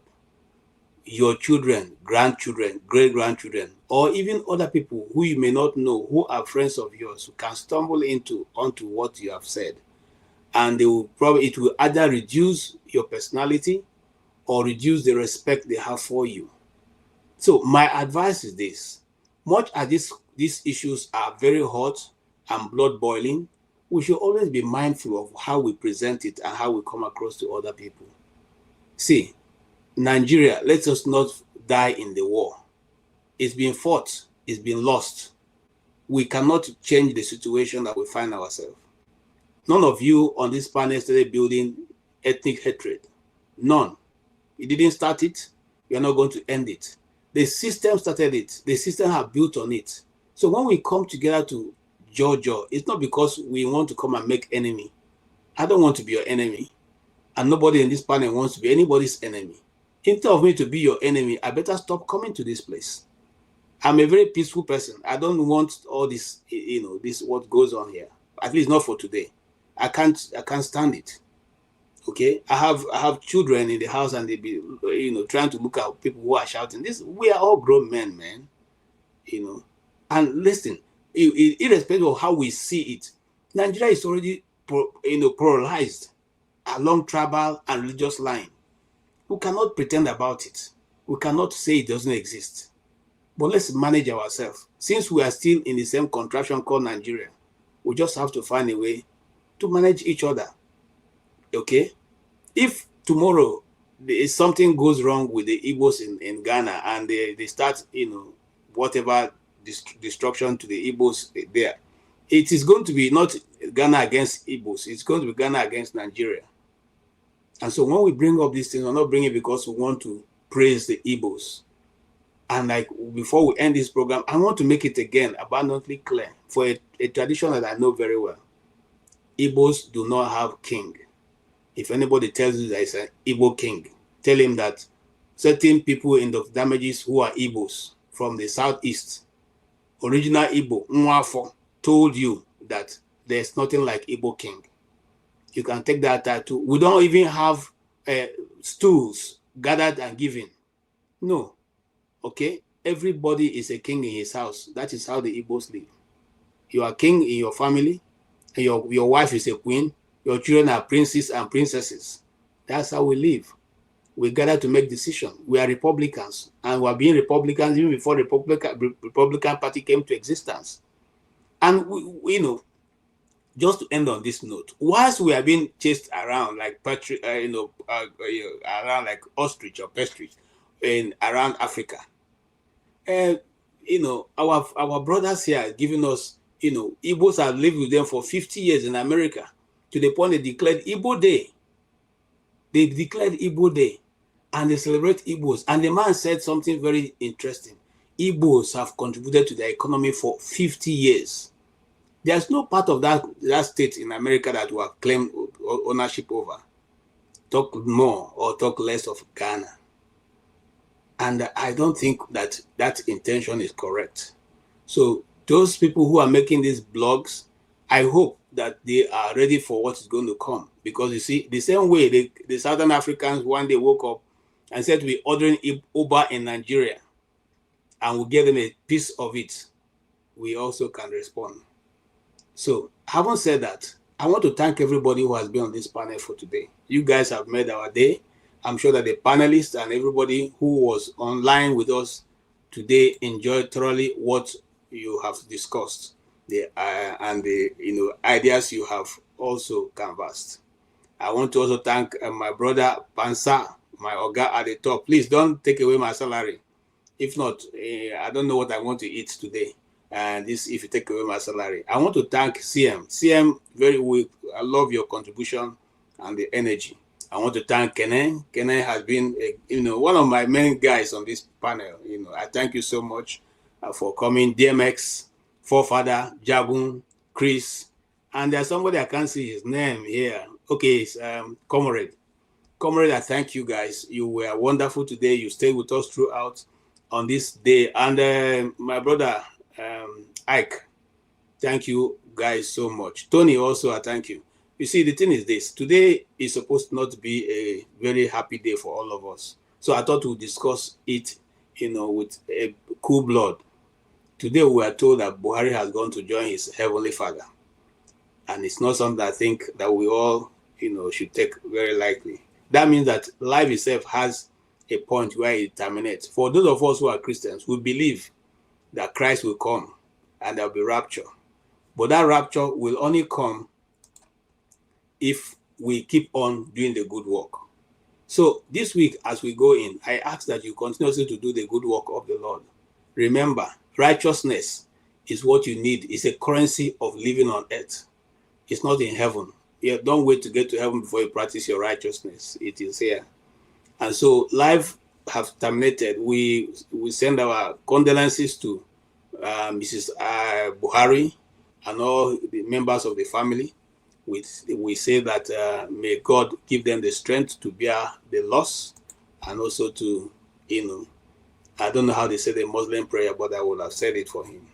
I will also say to you all, until we meet again, I don't know. Please stay tuned watch out. If Forefather decides to take up the rest of the challenge that I'm running away from, he will be able to bring us all back again. But if not, I need to go and look for eba and okra soup this evening to, at least before it gets too late.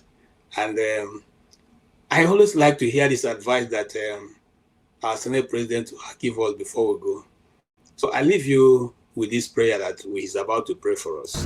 In order to enable all of us to enjoy our holidays, a token has been sent to our various accounts by the clerk of the National Assembly.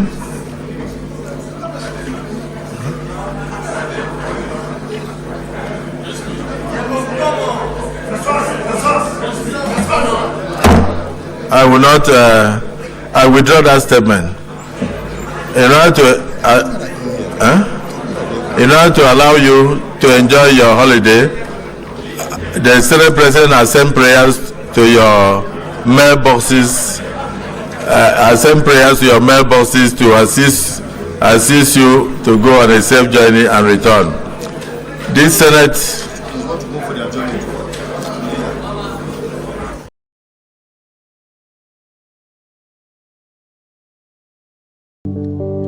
Okudelio, nyekelanio, olisamalugo mkoene menedua. Okudelio, nyekelanio, chukuna malugo yobiadio cha. Agaranya chogo kowe bili, agaranya chogo kowe rienio. Owe chuku bezie chuku, nuche chukwa busigi fegemeo, nuche chukwa busia ifegemelo. Nifo solo ne asi alibazie. Obwe bebe agaranya muliba, obwe wuru agaranya mebibe solea, mano agaranya mua, obwe afyozi enipakwa. Agaranya chogo kowe bili, agaranya chogo kowe rienio. Obwe chikubezio lisa. Kodili ma, kodili bemo, kodili wakema, kodili wanima. Naino kwane we peluge peluo. Kodili ma, kodili bemo, kodili kemo, kodili heyo. Ibedwe me wanem, nikadiezi bohimo.